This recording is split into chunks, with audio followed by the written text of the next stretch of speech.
Nate, your 22nd birthday's just around the corner. His mother's voice, Margaret, spilled through the phone, bright with unrestrained anticipation. We've narrowed it down to 5 potential matches. Have you finally made your choice? Standing before the floor-to-ceiling window, Nate's fingers brushed the edge of the frame absent-mindedly. Sunlight streamed in, pooling across his shoulders, but it couldn't melt the coldness in his eyes. I've made up my mind, he said softly. I knew it. Margaret practically chirped. You've been chasing Charlotte around since you were a kid. I bet it's her, isn't it?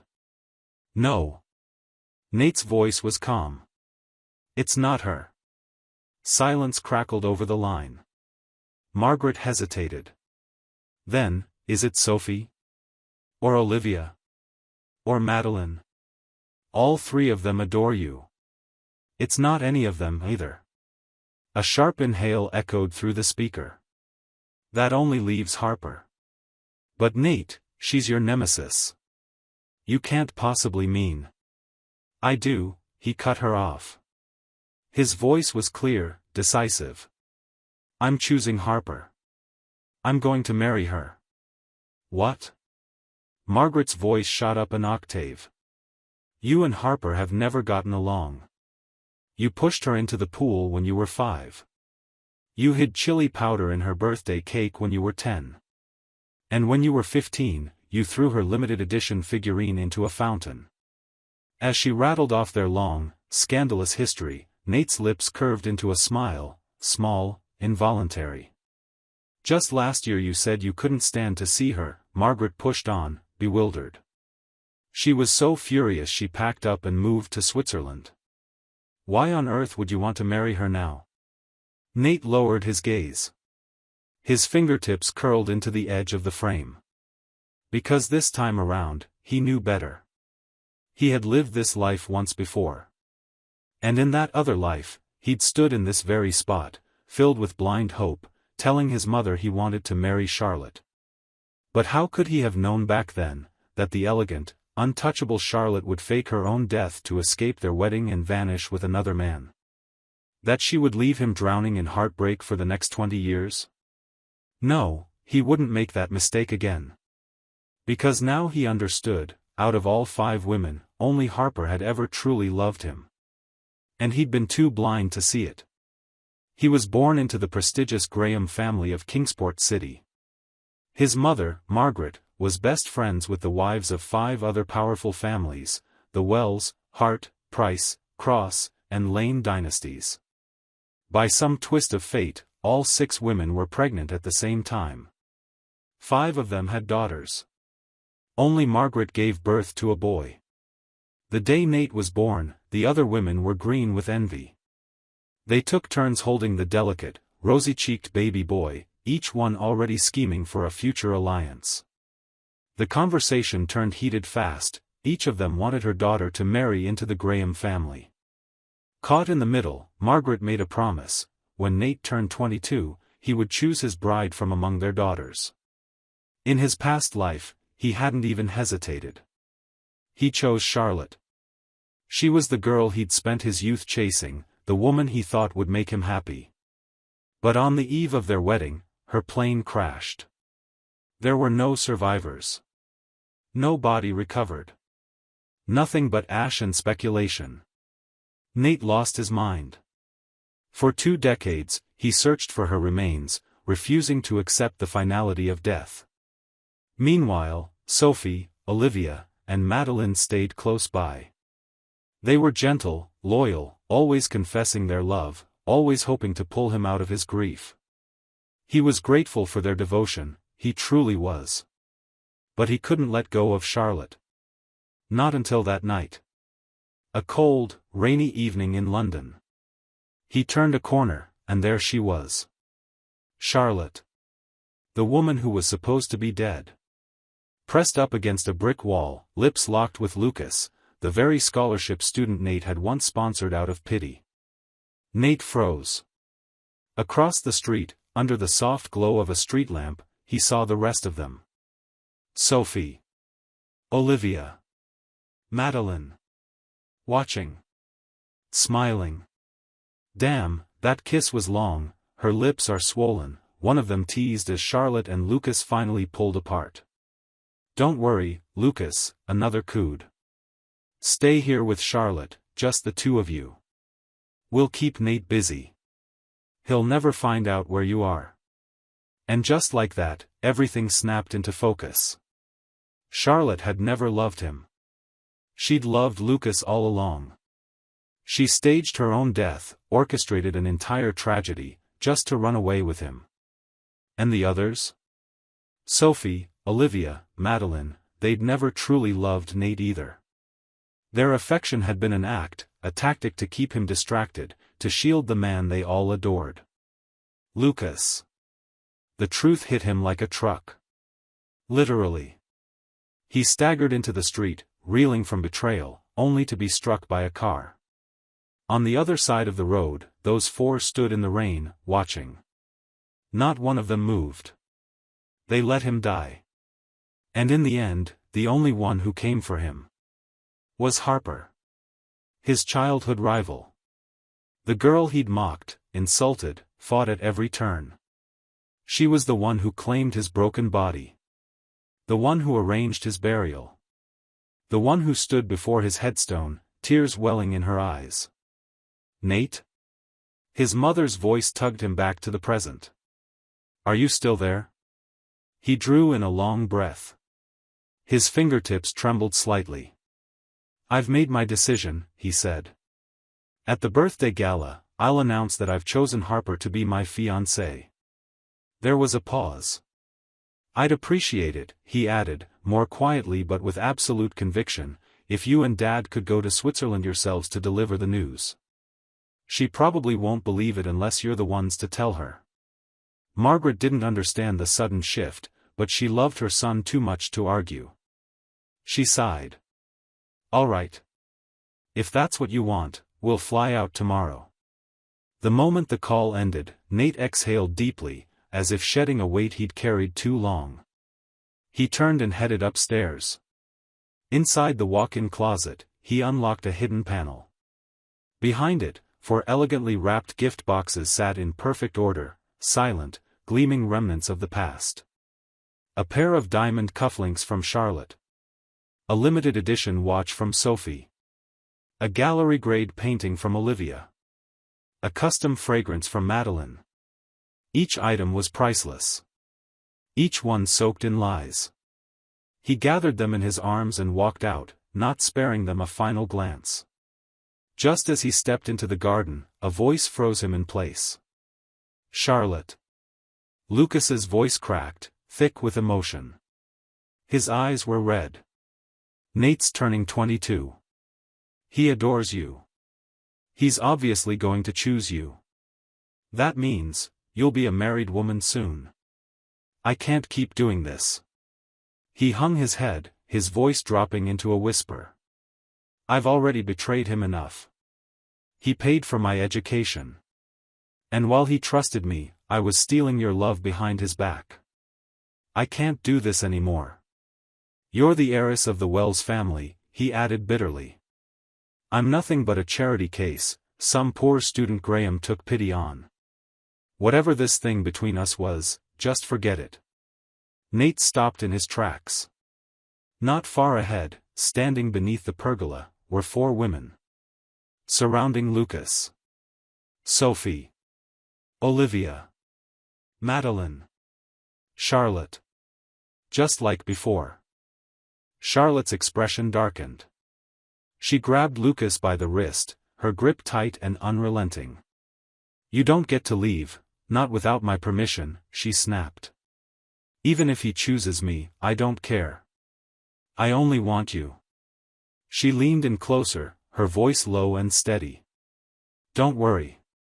I've already made arrangements. If Nate picks me, I'll fake a plane crash the day before the wedding. I'll give everything up, and disappear with you. Lucas looked shaken, but Sophie stepped in, offering him a soft, floral handkerchief like it was a love token. Don't be afraid, she said gently. Once you two elope, the three of us will keep Nate distracted. He'll never find you. Olivia chuckled lightly. Exactly. Just enjoy your happy ending with Charlotte. We've got your back, Madeline added sweetly. You have nothing to worry about. But, Lucas hesitated, brows knitting as his eyes grew redder. If the young master finds out, he'll be heartbroken. All four women spoke at once. We only care about you. Nate's feelings? They're none of our concern. Behind the nearby trees, Nate stood frozen. His chest tightened like an invisible fist was crushing it from the inside. Of course. His feelings didn't matter. His life didn't matter. They had proven that in the last lifetime. Without a word, he stepped out from the shadows, still cradling the gift boxes. His shoes struck the cobblestones with sharp, deliberate clicks. Lucas turned, startled. His face drained of color. And Mr. Nate? What are you doing here? Nate didn't even glance at him. Throwing out the trash. I can take care of that for you. Lucas rushed forward, hands outstretched. The Graham family put me through college, I owe you everything. Let me help you. No need. Please, sir, don't be so formal. As they wrestled for the boxes, Lucas's foot suddenly slipped on the slick stone. Ah! He let out a high-pitched yelp and instinctively grabbed Nate's arm. The momentum dragged both of them into the swimming pool beside them. Cold water swallowed them whole in a heartbeat. Nate couldn't swim. He thrashed, gasping, trying to claw his way to the surface. Help, somebody, help. He surfaced for just a moment, long enough to see them. All four women had jumped into the water. But not for him.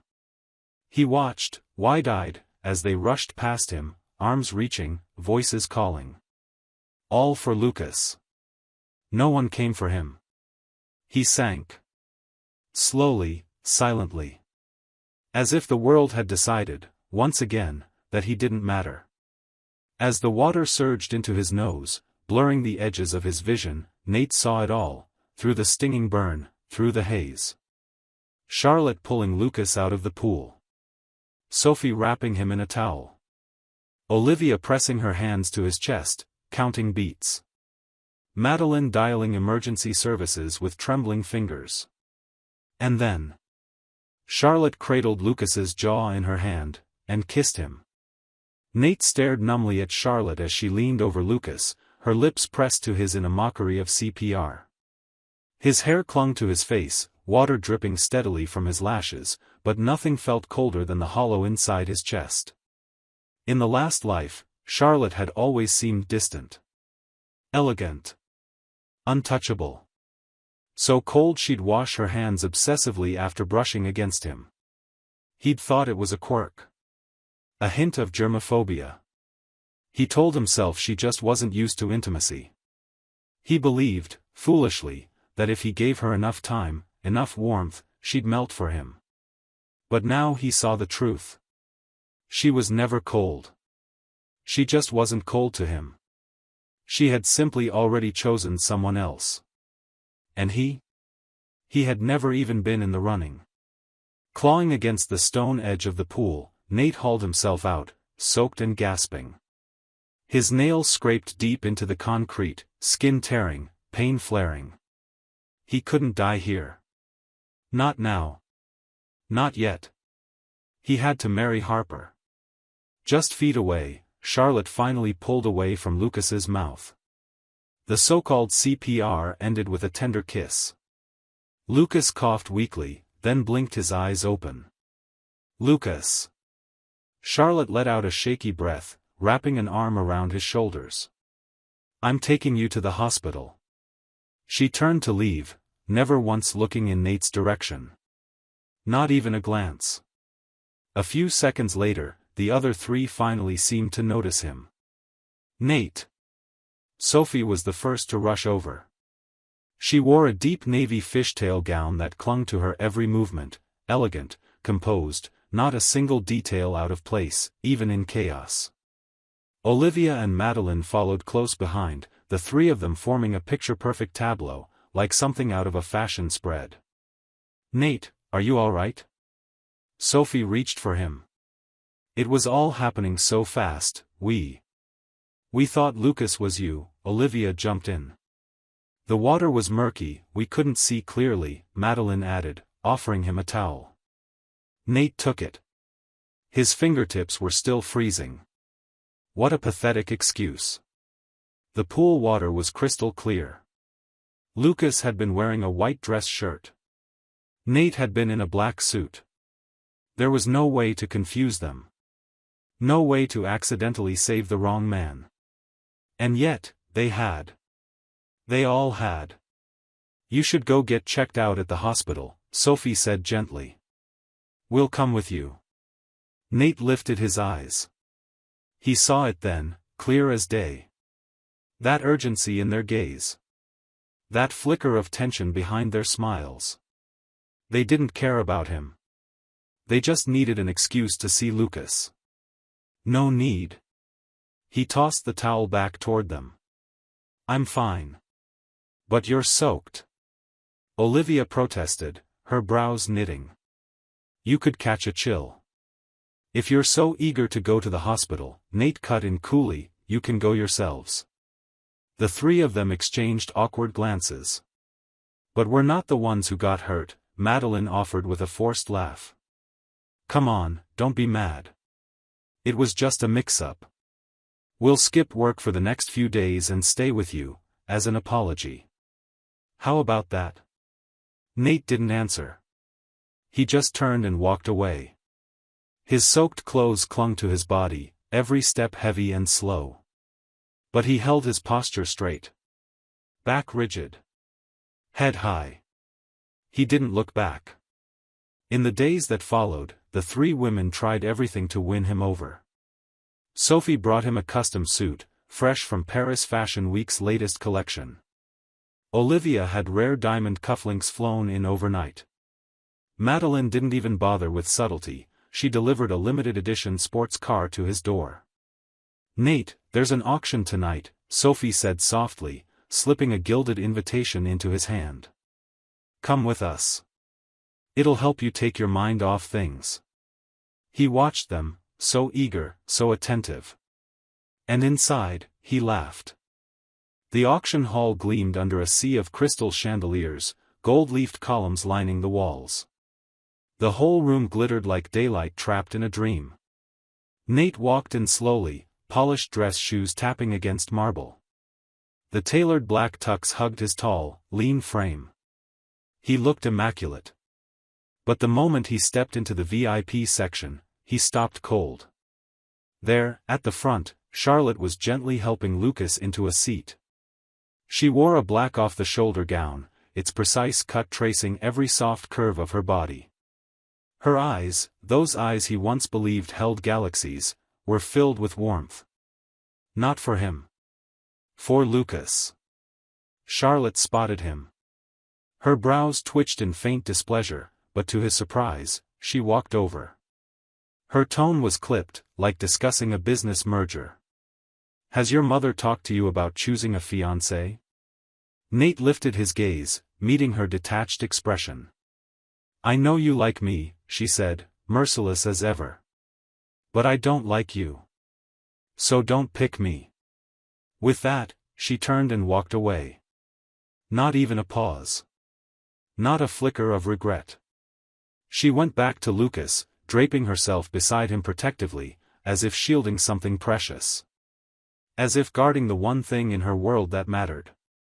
"Nate, don't be upset." Sophie hurried to his side, her slender fingers brushing lightly over his shoulder. "Charlotte just doesn't know what she's giving up. That doesn't mean the rest of us can't see your worth." Olivia adjusted her gold-rimmed glasses, her soft, almond-shaped eyes smiling with warmth. "She's right.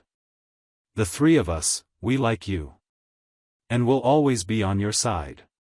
Madeline, brows drawn with concern, took a champagne flute from a passing server and handed it to him. "Here. Have a drink. Try not to dwell on it." Nate looked at them, three beautiful women, their eyes shimmering with what they called love. He let out a breathless, bitter smile. He took the glass. The stem was cold against his fingers. Too cold. "I'm fine," he said quietly. His voice was calm.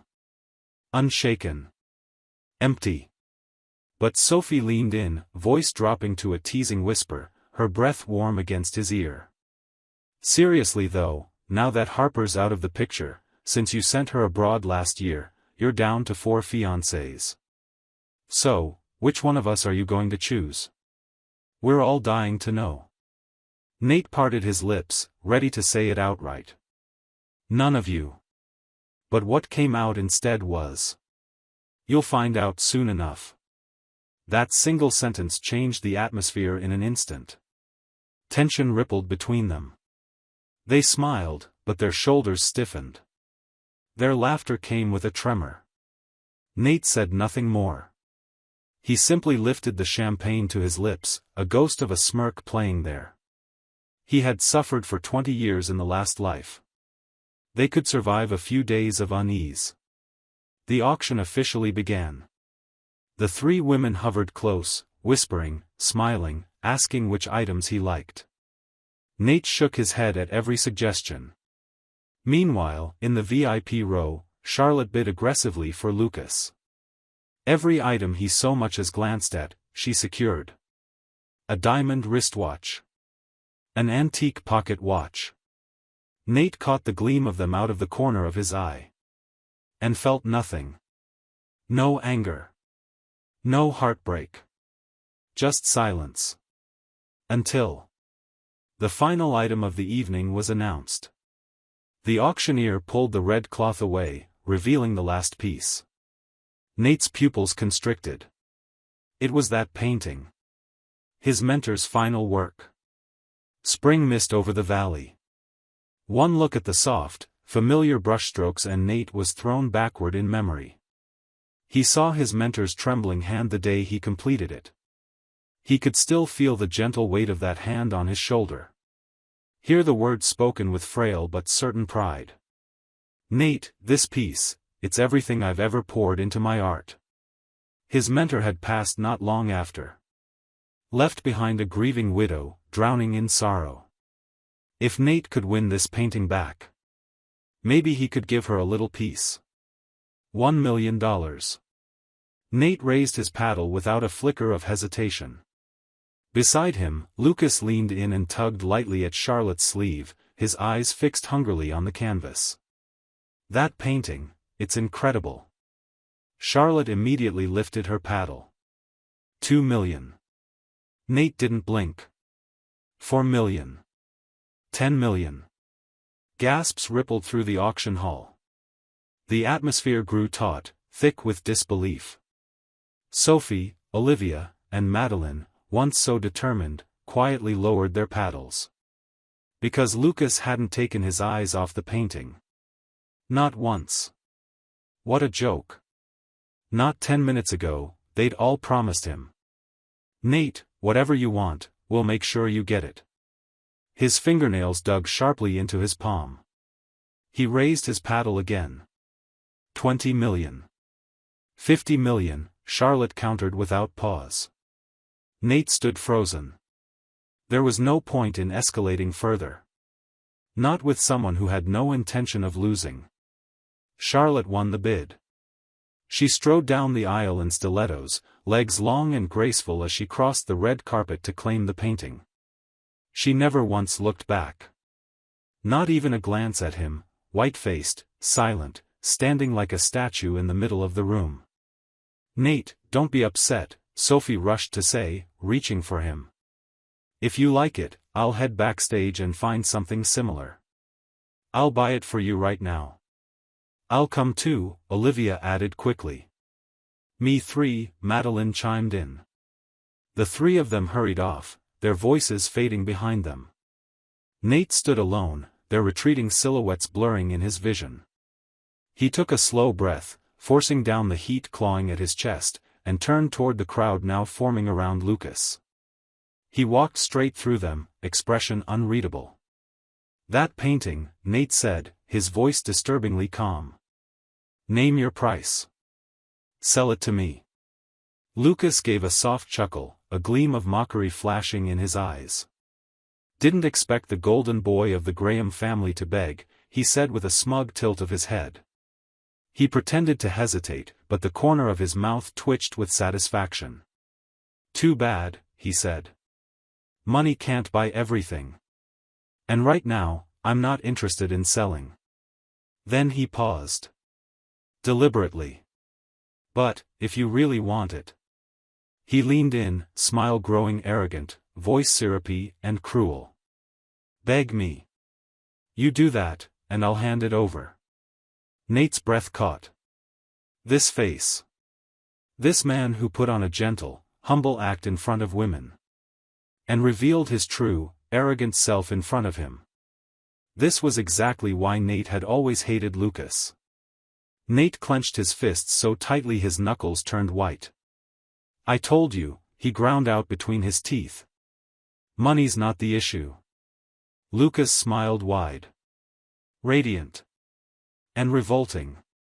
But I want to see you beg, he said, voice soft, laced with poison. Otherwise. Nate's eyes dropped to the painting Lucas was carelessly spinning between his fingers. His mentor's final piece. The only thing left for the widow who still cried herself to sleep every night. A scream built silently in his chest. The grief. The injustice. The sheer audacity of this man holding something so sacred with such casual cruelty. Nate's voice dropped an octave. Low. Furious. Who the hell do you think you are? He stepped closer, every word a blade. You think I'd beg you? Have you forgotten what you are? But Lucas just grinned. A grin so sharp, so venomous, it stopped Nate cold. And then, in one smooth, deliberate motion, Lucas gripped the painting at both ends and Ryip. The sound of canvas tearing filled the silent auction hall like a gunshot. You. Nate's vision went white with rage. He lashed out, his fist landing hard across Lucas's jaw. The impact echoed. Nate. Charlotte's scream cracked through the chaos, sharp as lightning. What are you doing? Lucas staggered back, clutching his face. His eyes watered instantly, and within a blink they were red-rimmed, like he'd rehearsed the moment for years. Don't blame Mr. Graham, he said weakly. It's my fault. I never should have come here with you. He reached for Charlotte's sleeve with trembling fingers, voice breaking just right. He's in love with you. Of course he'd be angry, watching you spoil me like this. I'm sorry I made things complicated. And with that, Lucas shoved her aside and stumbled backward, eyes wild. If I'm such a burden, then I'll disappear. He turned, bolted, and sprinted straight toward the floor-to-ceiling window. Lucas! Charlotte's scream tore through the crowd. Crash! Glass exploded outward, followed by a heavy thud. Time froze. Nate rushed to the window, heart thundering. Below, sprawled on the marble pavement, lay Lucas, limbs twisted, blood pooling beneath him. And on his lips, a smile. Wide. Crooked. Satisfied. Like a fox who just set fire to the henhouse. Charlotte shattered. Charlotte's eyes blazed red as she cradled the unconscious body of Lucas in her arms. Someone call an ambulance, she screamed, voice raw with panic and rage. Get him to the hospital, now. Then she turned. Her stare locked on Nate like a curse. Her voice dropped, but every word struck like a blade. You better pray, hard, because if something happens to him, you'll pay for it.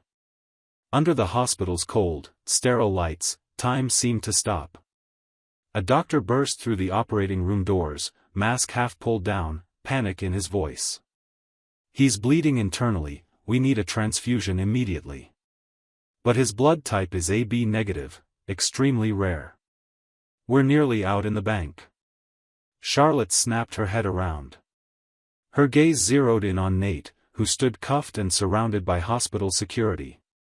"You're AB negative too?" "No." The word barely escaped Lucas's lips as he stirred on the gurney, his voice faint, broken. This is all my fault. Don't let him, he's anemic. His body can't handle." "Shoo." Charlotte leaned down, gently brushing a hand through his hair. Her voice turned soft, soothing, like she was calming a frightened child. "Don't worry about him. Just focus on getting better." But when she turned to Nate, all that tenderness vanished. Her eyes went glacial. Her voice, steel. "Strap him down." "Charlotte, don't you dare." Nate roared. "Try me," she hissed. The guards forced him forward. He struggled violently, but they slammed him down against the surgical table. The torn fabric of his shirt peeled away, cold metal pressing against his bare skin.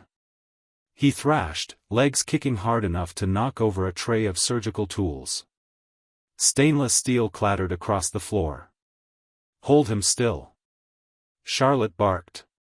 3-4 men pinned him by the arms and legs. His hair was damp with sweat, his breath ragged. His suit hung off him in tatters, chest heaving beneath the blinding lights. "Charlotte!" His scream cracked. It echoed down the sterile hall, raw and desperate. "You'll regret this. The one who should regret everything." She leaned over him, eyes burning. "Is you." And with terrifying precision, she slid the needle into his vein herself. The red line flowed. His blood, siphoned away, inch by inch. Nate's vision blurred.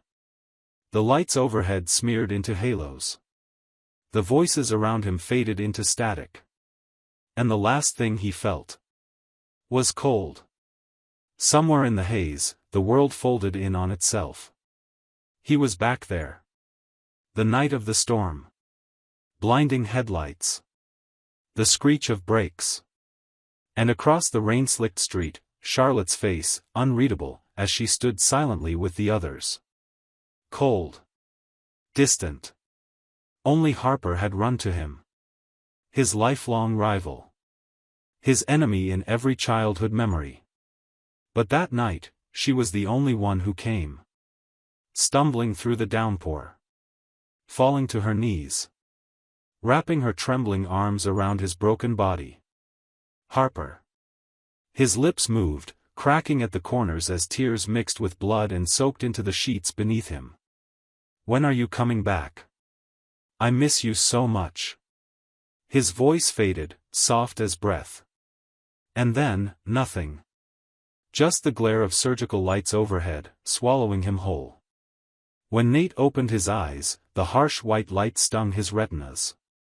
He instinctively raised an arm to block it, and felt the sting of the foresight taped to his skin. The ache in his arm was a brutal reminder. He hadn't dreamed it. They really had drained him. "Nate! You're awake."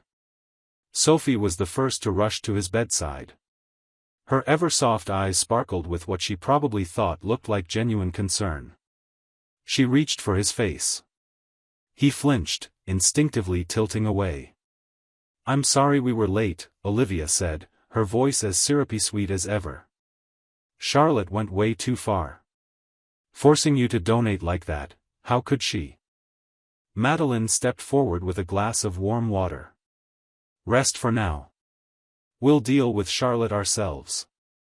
Nate stared at them, his throat like sandpaper, his body heavy with exhaustion. It was all so familiar.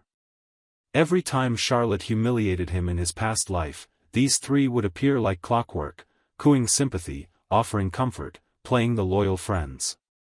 And then? They'd vanish.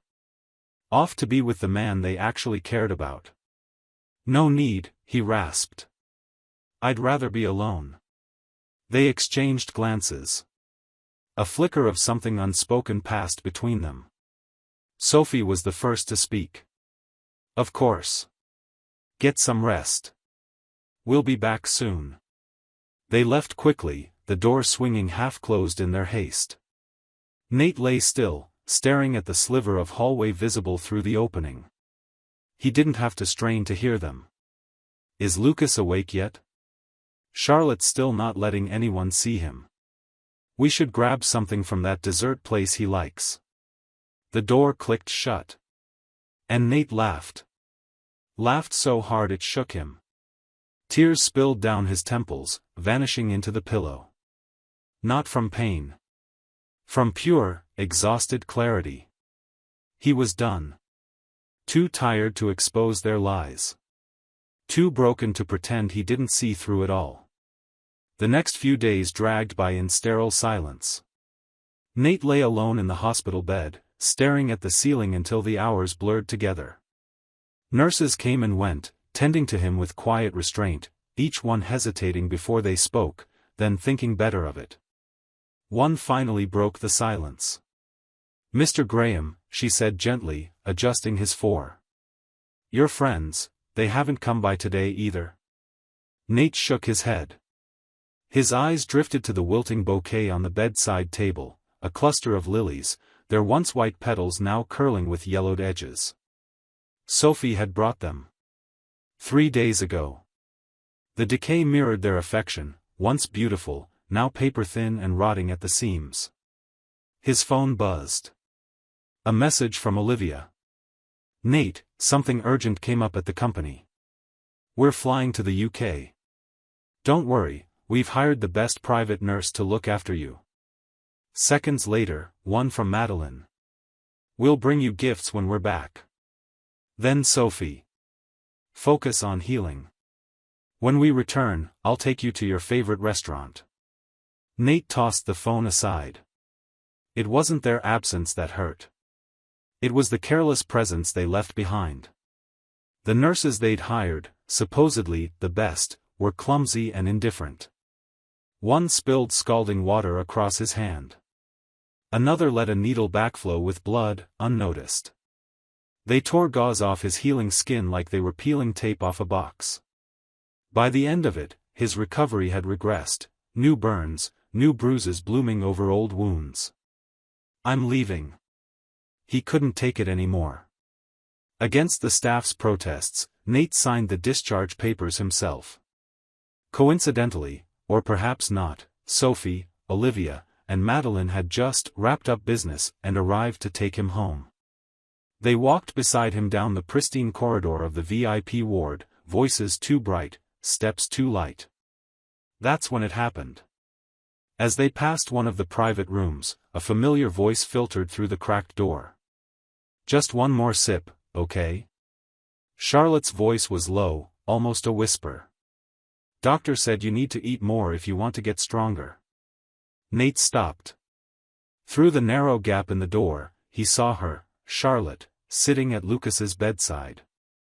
A bowl of soup in her lap, spoon poised delicately in her hand. Her expression was gentle, her movements careful. Reverent. She was treating him like he was made of glass. Like he was something sacred. "Wells, Miss hasn't left his side once," one nurse murmured to her colleague nearby. "She even cancelled all her corporate meetings. That's real devotion." Nate's hand clenched around the edge of his coat. He didn't speak. Didn't move. But in his silence, something inside him cracked just a little deeper. Sophie was the first to move, stepping forward with her ever-delicate smile. Her voice was tender, almost coaxing. "Don't let it get to you," she said softly. "Charlotte's blind, but we see you, Nate." "That's right," Olivia chimed in, her tone silky and warm. "At your birthday gala, you can choose one of us. Just pick whoever your heart wants." Madeline leaned in with a gentle laugh. "Whoever you choose, we'll treat you right. We promise." Nate smiled. Just barely. But his eyes. His eyes were made of ice. "I don't want to choose." His voice was steady, stripped of pretense. Then he looked up. Met each of their gazes, one by one. "You four." He paused. I don't want any of you. The three women exchanged a glance, then broke into matching smiles, soft, patient, pitying. Clearly, they'd decided he was just upset. Lashing out. Being dramatic. Okay, Madeline said sweetly, stepping in closer. How about this? Sun's out, weather's perfect. Why don't we go to the stables? A nice ride might help clear your head. Nate shook his head, barely looking at her. I'm not in the mood. Don't be like that, Olivia urged. Fresh air would do your recovery some good. Sophie didn't wait for further protest. She simply took his hand and led him toward the car. Come on. The royal stables were lush, a stretch of green silk under an open sky. The breeze carried the scent of clover and saddle leather. People laughed nearby, horses neighed in the distance. But Nate. He felt none of it. Just cold. Like the sun couldn't reach him anymore. As he approached the stable to choose a horse, a strange tightness pulled across his chest. A warning. A second later, the barn door slammed open with a violent bang. Nate! Charlotte stormed in, her eyes bloodshot, breath ragged. She lunged at him, fingers locking around his throat. You sent thugs after Lucas? His pupils shrank. What? Her grip tightened. Don't lie to me. If I hadn't shown up, they would have killed him. I didn't. His voice broke off in a cough. I swear, I didn't. Charlotte's voice dropped to a chilling whisper. I know you love me. But I've told you, over and over, I don't love you. And if you hurt Lucas. She inhaled sharply, trembling with fury. I'll hate you for the rest of my life. Nate gasped for air, coughing hard, vision swimming with tears, not from pain, but from disbelief. I didn't do it. Charlotte stepped back, her expression darkening into something almost unrecognizable. Fine, she said. Her smile was sharp and dead behind the eyes. If you won't confess, I'll return the favor. She clapped her hands. The stable doors creaked open again. And 5 hulking men stepped inside, one after the other. Not a word spoken. Just heavy boots. Thick arms. Cold eyes. Nate's pupils constricted in panic. Charlotte. What the hell are you doing? She didn't blink. You tell me, she said coldly, arms crossed, eyes burning with fury. You dared to lay a hand on Lucas, now it's your turn to pay. You're insane. Nate shouted, breath hitching. If you touch me, you'll destroy everything between our families. Charlotte turned as if to leave, her voice slicing through him like glass. For Lucas, I'd go to war with the Graham family and every ally you have. She reached the door, then paused. I hope you enjoy what's coming. Charlotte. Nate's voice cracked with desperation. You can't be this cruel, please. She looked back, lips curled into a mocking smile. You're scared now? Fine. I'll give you a choice. Her voice dropped, calm but venomous. Promise me, swear on your life, that you won't choose me as your fiancé at the birthday gala. Say it, and I'll call them off.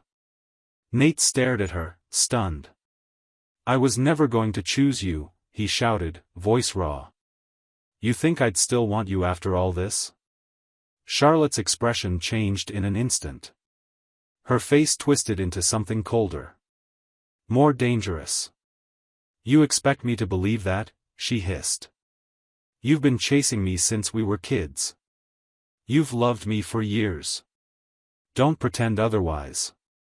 And then, her eyes narrowed. Her words were ice. If you're going to be so stubborn, don't blame me for being ruthless. She turned to the men behind her. Break his legs. And his arms. The door slammed shut behind her. And the 5 men advanced. They closed in, grinning like wolves. One picked up a tire iron. Another tapped a bat against his palm. "You're not going anywhere," the leader sneered, revealing a row of yellowed teeth. "Should have kept your mouth shut, rich boy." Nate's jaw clenched. His lips split from the pressure. He tasted blood. He wasn't going to die here. He couldn't. Not like this. In a single burst of adrenaline, he shoved the closest man aside and lunged toward the window. Crash. Glass exploded outward.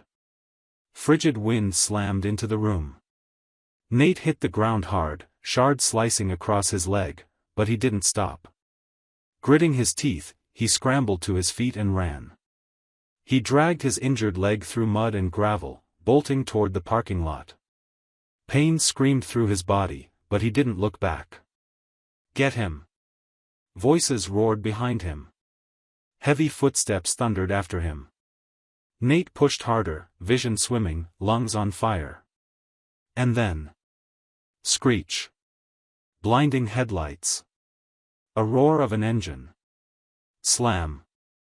The sports car came out of nowhere, tearing the wrong way through the lane. Metal slammed into his body. The world spun.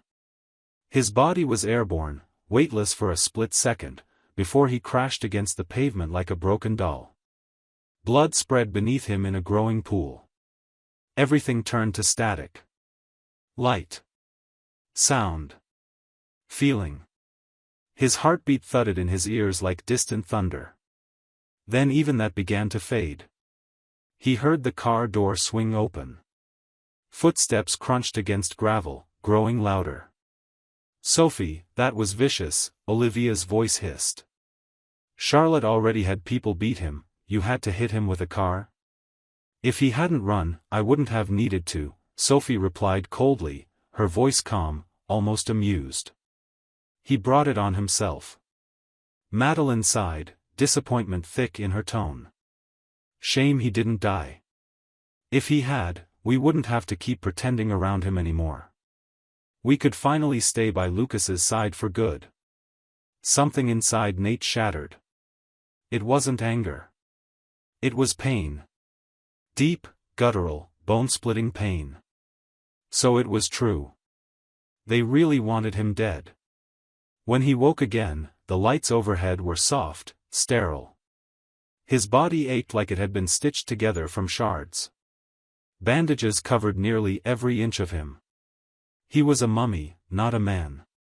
"Nate! You're awake." Sophie was the first to lean over his bedside, her eyes glistening with concern, as if she hadn't just tried to kill him. "We're so sorry," Olivia added, gently taking his hand. "We didn't see you. It was dark. We didn't mean to hit you." Madeline sat on the edge of the bed, her side delicate. "And we heard about what happened with Lucas, but we know he must have been lying. You'd never hurt him." Nate said nothing. He just looked at them. And in his eyes, nothing.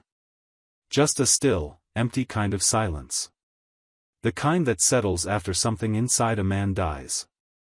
"You should rest," Sophie whispered, patting his hand. "We'll talk to Charlotte.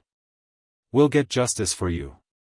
The three of them stood and walked out, careful, measured, still performing for whatever audience they imagined was watching. But Nate knew. They weren't going to talk to Charlotte. They were running to Lucas. Again. This time, the injuries were severe. Even though he'd just been discharged, Nate was kept in the hospital for another 2 full weeks. And when the day finally came for his release, it was them again. Sophie. Olivia. Madeline.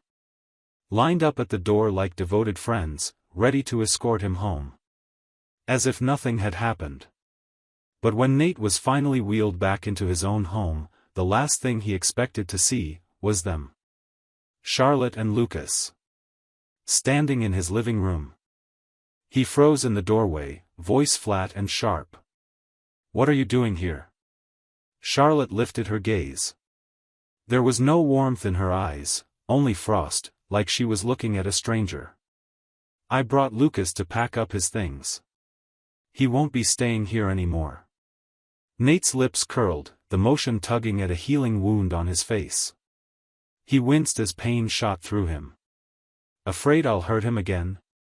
Charlotte didn't hesitate. You said it, not me. She took a step forward, voice colder than stone. Letting him stay here, who knows? One of these days, he might not make it out alive. Nate's fists clenched at his sides. Nails dug into skin. They really believed it, didn't they? That he was the monster. None of them could see it. None of them saw the truth, who was really doing the hurting. I'm done packing, Lucas said suddenly, approaching with reddened eyes. His voice trembled. But, my trophy's missing. Charlotte frowned. What trophy? The piano competition one. The only one I've ever won, Lucas's lower lip quivered. It's gone. That trophy means everything to me. Charlotte's eyes narrowed. She turned her gaze toward Nate, sharp, accusing. Give it back. Nate let out a breathless laugh. I don't have it. You've had everything handed to you your whole life, Lucas said, eyes shimmering. You have hundreds of trophies. Why can't I keep the one thing that's mine? I said I didn't take it. Nate's voice was low, measured. But Sophie suddenly stepped in, voice clipped. Nate said no. What else do you want? Olivia and Madeline followed suit, their tones oozing false sympathy. It's just a trophy. No need to blow things out of proportion. Charlotte's smile didn't reach her eyes. She pulled out her phone. Bring them in. Within moments, the front door swung open. A dozen bodyguards stormed the room. Charlotte's voice rang out like a blade. Tear it apart. Until you find it. No one spoke. No one looked at Nate. Not even Lucas. Nate didn't say another word. He turned and walked out. He left the estate that day and moved into a secluded villa on the outskirts of the city. No one followed. No one called. And that was fine. Because Nate was done with all of them. Now he waited. For the only person who had ever run toward him when everyone else walked away. Harper. It wasn't until the eve of his birthday that Nate finally stepped outside again. He made his way into the most exclusive tailor in the city, custom suiting, private appointments, and the kind of quiet opulence reserved for the ultra-elite. But as soon as he entered, he stopped in his tracks. Lucas was there. And of course, they had both laid eyes on the same suit. I'll take this one, Nate said calmly, without looking at him. The store clerk immediately lit up, recognizing him. Mr. Graham. Excellent choice. This piece is from our Global Limited series. Only someone of your standing could truly do it justice. He gave Lucas a cursory glance. Then added, with barely concealed contempt. As for others, well, perhaps something from our ready-to-wear collection would be more appropriate. Lucas's eyes brimmed with tears. He pulled out his phone and dialed. Charlotte, come quick, they're bullying me again. Nate didn't even glance his way. He turned and left without another word. That night, as the city glowed in anticipation of his coming-of-age celebration, the doorbell rang. Sophie. Flanked by Olivia and Madeline. Nate, Sophie leaned against the doorframe, her eyes bright with intent. You're going to choose Charlotte tomorrow, aren't you? Nate met her gaze, face unreadable. I've told you already, I'm not choosing her. Don't be stubborn, Olivia sighed, trying to soften her voice. Even if she turns you down, it's okay. You still have us. Exactly, Madeline stepped closer, voice low and syrupy. We've loved you for so long, Nate. Why can't you just stop chasing her? Why can't you see what's right here? Nate almost laughed. The arrogance. The delusion. That they still believed he might choose one of them, as if after everything, they were options. "You don't have to worry," he said, turning away. "I'm not choosing any of you." The three exchanged glances behind him. But their smiles didn't falter. They still thought he was bluffing. They left soon after, still convinced he'd come to his senses. But then, another knock. "Charlotte. I know you'll choose me tomorrow," she said, standing tall in the entryway, arms crossed. Her voice was like ice. "And if that's what it takes, fine. But you need to promise me one thing: stop hurting Lucas. From this day forward. I'm not choosing you." Nate cut her off, voice low but resolute. Charlotte laughed. Bitter. Disbelieving. "You expect me to believe that?" She didn't wait for a response. She turned and left. He closed the door and leaned against it, breathing deep, exhausted to his bones. But the quiet didn't last long. His phone rang. "Nate," his mother's voice came through. Margaret sounded hesitant. "We've spoken to Harper. She'll be at the venue tomorrow. On time." She paused. "You're really sure about this?" Nate gripped the phone tighter. His hand trembled. "I'm sure," he whispered. "Absolutely sure." The ballroom was bathed in golden light. Crystal chandeliers scattered brilliance across the walls, catching every shimmer of champagne, every flash of gemstone, every polished shoe step.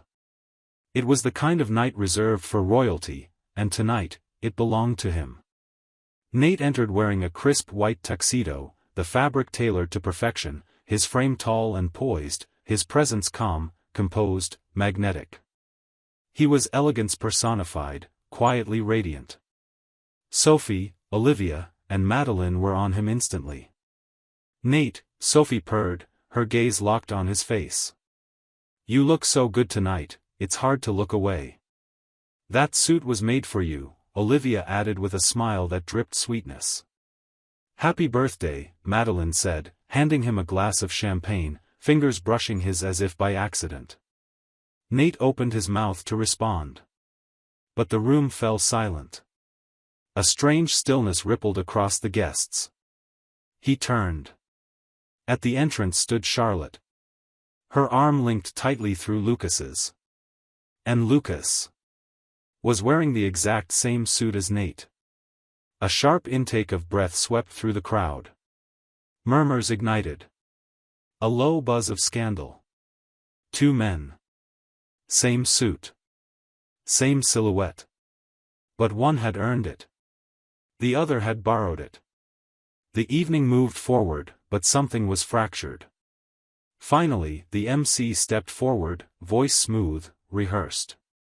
"Mr. Graham, today is not just your birthday, it is the day you fulfill a promise made long ago. So tell us, who will you choose as your fiancé?" All eyes turned to Nate. He took a breath. Then said clearly, "Not yet. Just a little longer." Sophie's smile froze.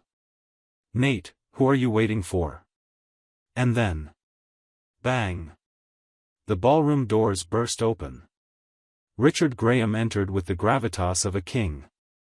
Margaret followed, elegant as always. But behind them, a woman.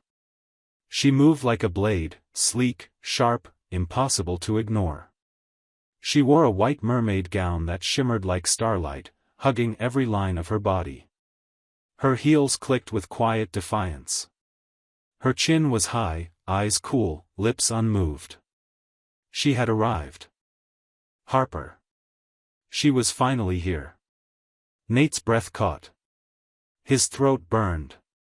His vision blurred for a split second. He didn't hesitate. He stepped forward, voice steady and clear. "I choose her." A pause. Then louder. "Harper." Gasps erupted. A wave of disbelief swept the room. Harper? The girl he used to fight with at every family gathering? The childhood rival who once dumped a milkshake on his head at his own birthday? That Harper? Charlotte's face drained of color. Then flooded with fury. She stormed forward, heels clacking like gunfire. Nate, what the hell do you mean by this? But he didn't even look at her. His eyes, warm and unwavering, were locked on Harper. Harper stood at a measured distance, arms folded, expression unreadable. Detached. Almost amused. But Nate saw it. The flicker in her gaze. That tiny glance, darting between him and Charlotte. He knew what she was thinking. And he didn't care. I said, he repeated, raising his hand, pointing straight at her. I choose her. The room exploded. Gasps rippled like a wave. Whispers crashed into murmurs. Murmurs swelled into chaos. He chose Harper. Harper. They used to hate each other. Look at Wells, she's turning white. No, red. Now she's red, oh my God, she's going to explode. Charlotte's complexion shifted like a storm, ashen, then pale, then flushed with fury. She stormed toward Nate, grabbing his wrist with trembling fingers. You've lost your mind, she hissed. Do you even know what you're saying? Nate pulled his arm free, his voice sharp and ice-cold. I've never been clearer. No. No, this isn't right. Charlotte's voice cracked, anger bubbling over. You. What? Nate cut her off, lips curling into a cold smile. I was supposed to chase you for the rest of my life? I was supposed to choose you no matter what. He shook his head slowly. You think too highly of yourself. Charlotte staggered back like he'd slapped her. She stared at him, at this man she used to toy with, dismiss, command. And now. She didn't recognize him. The fire in his eyes. The edge in his tone. He wasn't the boy who once begged for her affection. He was someone else entirely.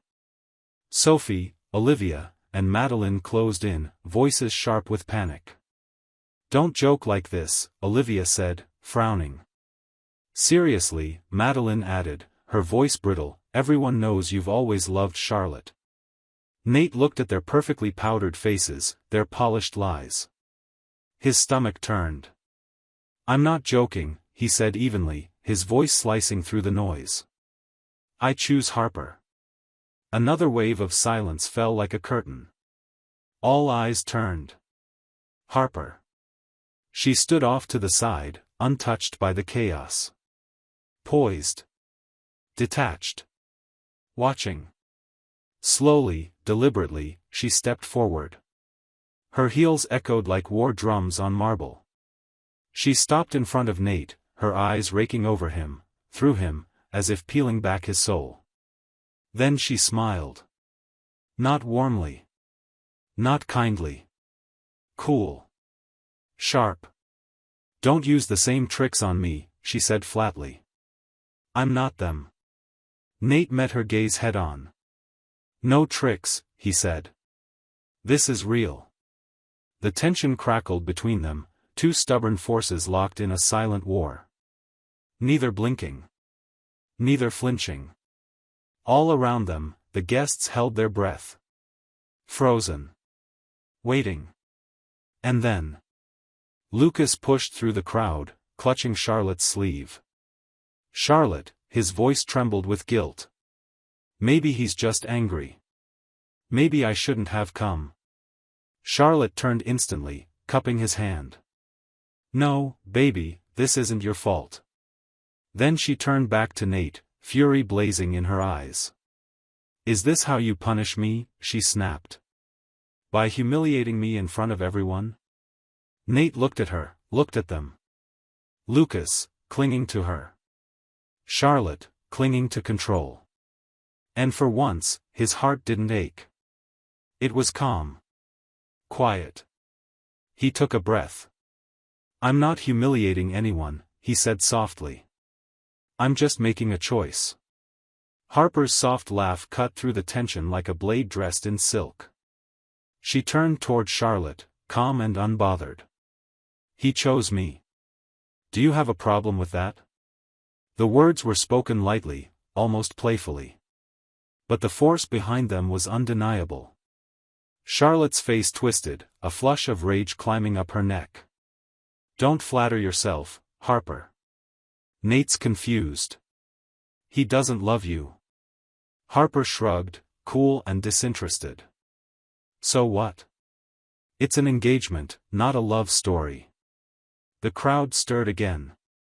But it wasn't the guests who reacted first, it was Nate. Her words hit him like a punch to the chest. He knew she was putting on a show. He knew she was doing it for control, for leverage, maybe even for him. But still, he flinched. The indifference in her voice cut deeper than he'd expected. Charlotte opened her mouth again, but before she could speak, Richard stepped forward, voice authoritative. That's enough. His gaze swept across the room like a gavel. Nate has made his decision. The ceremony is concluded. He gave the crowd a polite nod. Thank you all for being here. Please, enjoy the rest of the evening. The guests quickly dispersed, sensing the moment was no longer theirs to witness. But the whispers lingered in the corners, behind champagne glasses and stolen glances.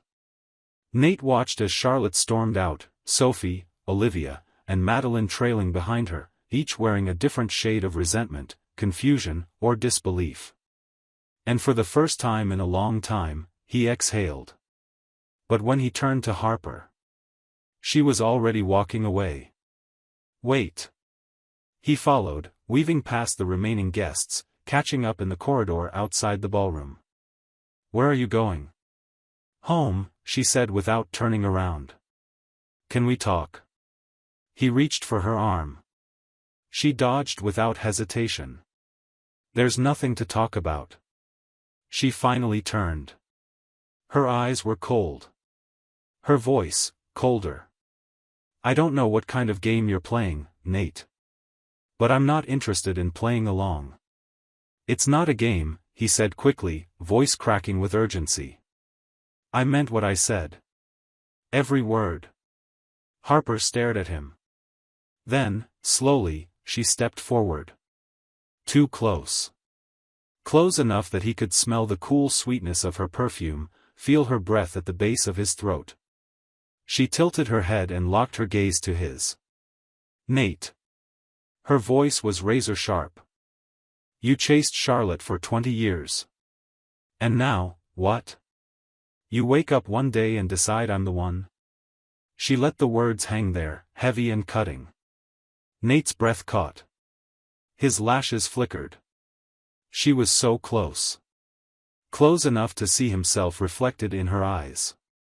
And he didn't like what he saw, a man who had been blind for too long. You don't have to believe me, he whispered. Not now. He swallowed hard. But please, just give me a chance. Harper pulled back slightly, studying him. Why? She asked, cool and even. He hesitated.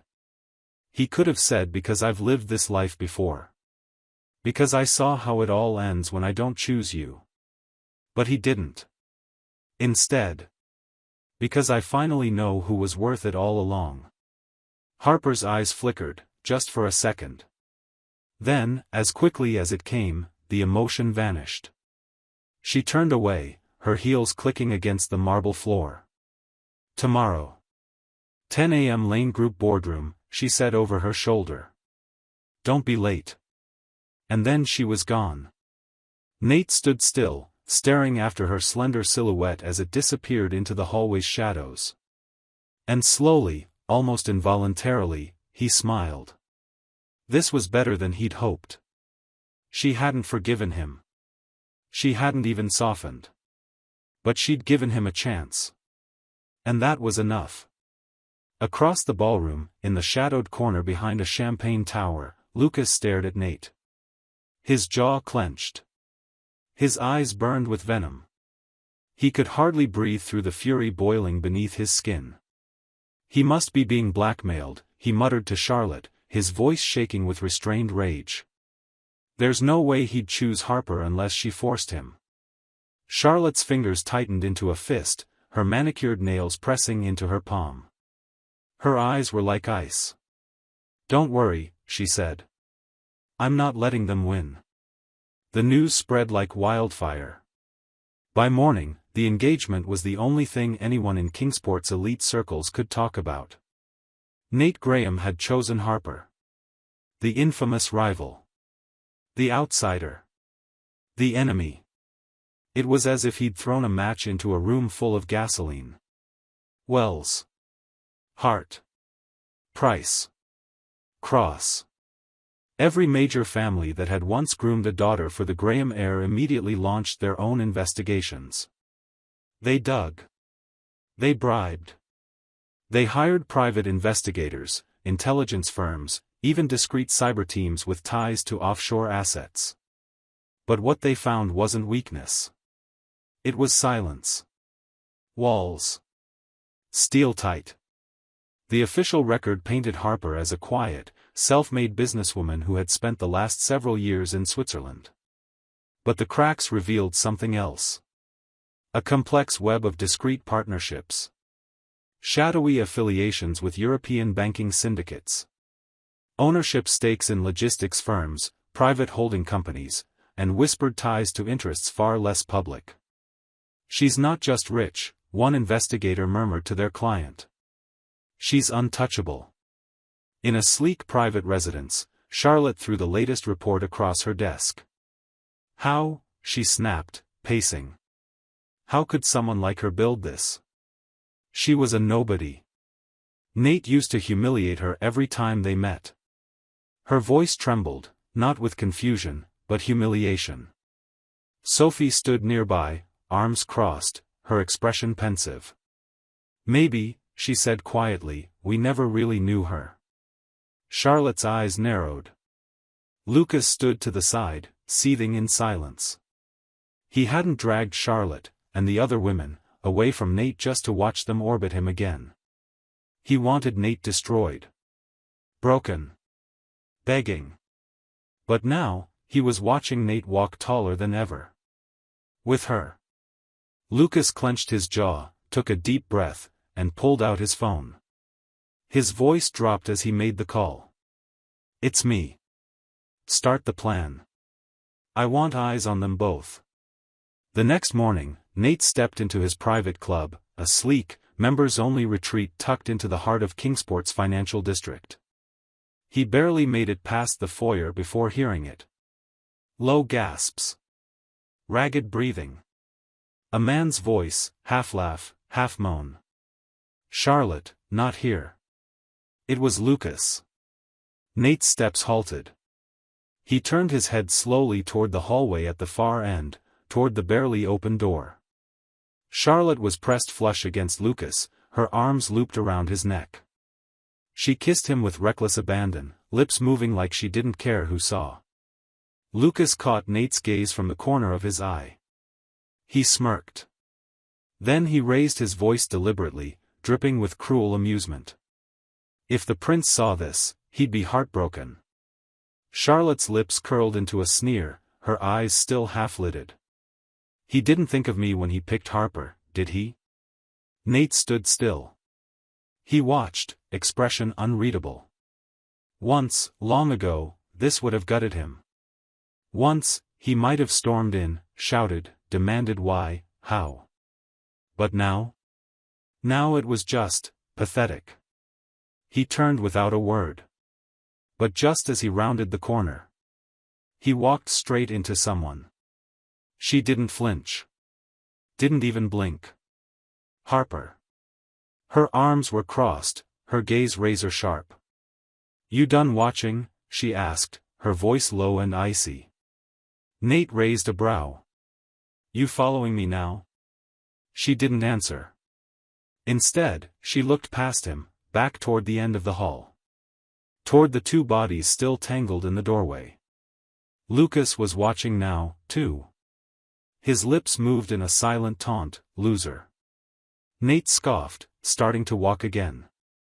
But Harper grabbed his wrist. Her grip was tight. Unyielding. "That's it," she said, her voice flat. "That's all it takes to make you turn away." Before he could respond, she moved. Quick. Controlled. She strode toward the nearest waiter's tray and plucked a full bottle of red wine. Without hesitation, she stormed back down the hallway. And crash. A cascade of crimson rained down. The bottle was upturned over Lucas's head. His pristine white shirt turned a blood-red shade in seconds. Wine clung to his face, dripping from his chin. He screamed. "Harper! What the hell is wrong with you?" Charlotte gasped, fury snapping in her voice. "You're insane." But Harper didn't even glance at them. She turned on her heel, gripped Nate by the arm, and pulled him toward the exit. Behind them, Lucas's curses echoed down the marble corridor. Harper didn't flinch. She only smiled, cold, deliberate. And under her fingers, Nate felt the faintest trace of pressure. Her thumb stroking his pulse. Controlled. Steady. And terrifyingly calm. A red Ferrari cut through the night like a streak of fire. Inside the car, the silence was suffocating. Nate glanced sideways at Harper. Her hand gripped the steering wheel with white-knuckled precision, her jaw locked tight. "You mad at me?" he asked, voice almost teasing. Harper didn't answer. But her foot pressed harder on the gas. The engine roared. Speed climbed. Nate let out a quiet chuckle. "Because I went to see Charlotte?" Screch. The tires screamed against the pavement as Harper slammed the brakes, pulling the car violently to the shoulder. She turned to him, eyes like storm clouds, dark, swirling, dangerous. "Nate," her voice was level, but every syllable was wrapped around a fuse, "I'm going to ask you one more time. Why did you pick me?" She didn't blink. Didn't waver. "If this is just some twisted move to get back at Charlotte, congrats, it worked." Her laugh was short and sharp. "But don't you dare use me as a pawn." Nate stared at her for a long beat. Then he lifted his hand. Fingertips brushed her cheek. Harper froze. All that fire and steel? Gone in an instant. "Harper," Nate murmured, tracing the line of her brow with delicate precision, "is that jealousy I hear?" Silence fell like glass. Then Harper's hand shot out. She grabbed his wrist and yanked him toward her. "Don't play with fire," she whispered, her breath warm and wine-sweet against his skin. Her lips were inches away. Her eyes locked onto his with a challenge that was almost feral. Nate didn't move. His voice was a murmur. "What if I said I like the burn?" They stared at each other, tethered by something volatile. And then she let go. Her scoff cut through the air like a whip. "You don't even realize you're burning up." She reached out and touched his forehead. The heat beneath her thumb made her expression darken. Nate blinked. Now that she mentioned it, the dizziness, the chills, he hadn't even noticed. The world seemed to tilt. He reached out to steady himself, but Harper caught his arm mid-motion. "Don't move." Her tone was still cool, but her grip was careful now. Grounding. She started the engine again, made a sharp U-turn, and this time, sped toward the nearest private hospital. Nate leaned back in the passenger seat, eyelids fluttering. Neon lights bled through the windows in long, blurred streaks. Somewhere in the haze, her voice floated in from a phone call. "For fluids and fever meds. Have it ready. Now." The car slowed. Parked. He heard the door shut. Then felt her beside him again. "Nate." Her voice, real and close, tugged him from the edge of unconsciousness. She was crouched next to him, her brows knit. "Can you walk?" He tried to say yes. But the moment he shifted, blackness swept over him, limbs leaden and useless. Before he could fall, her arms were already around him. She pulled him upright, steadying him with a quiet grunt of effort. "So much trouble," she muttered under her breath. But her hold didn't loosen. In fact, it only tightened. Private VIP suite, St. Augustine Medical Center. The doctor had just finished her exam. "His fever's dangerously high. He needs to be kept under observation," she said, adjusting her glasses. Then, after a brief pause, she turned to Harper with a look that meant there's more. Harper understood immediately and followed her into the hallway. Lowering her voice, the doctor glanced around and said, "Mr. Graham has multiple injection marks on his arm. Very recent. Judging from their placement and scarring, it looks like he was forcibly restrained during a blood draw."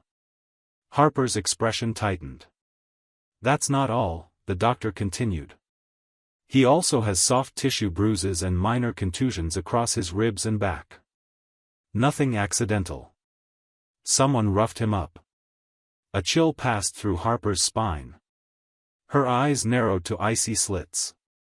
When she returned to the room, Nate was half-conscious, his face slick with sweat, flushed unnaturally crimson from the fever. A nurse was adjusting the foredrip. As the needle slipped into his arm, Nate flinched unconsciously. Harper's gaze drifted down to his bare forearm. Fresh puncture marks. And beneath them, scratches and scabbed-over abrasions, like he'd been dragged or pinned against asphalt. Her knuckles cracked from how hard her fists clenched. Then, "Charlotte," Nate murmured in his sleep. "Why?" Harper's jaw stiffened. Her body turned to leave. But just as she reached the threshold, a hot hand closed around her wrist. "Harper." His voice was barely audible. A whisper. A plea. "Don't go." She froze mid-step. Moonlight slipped through the narrow slats of the blinds, casting long silver streaks across Nate's fevered brow. Harper stood there, silent. Unmoving. Watching. After a long moment, she finally turned and walked back, sitting down in the chair beside his bed without a word. Nate's dreams twisted behind his eyelids.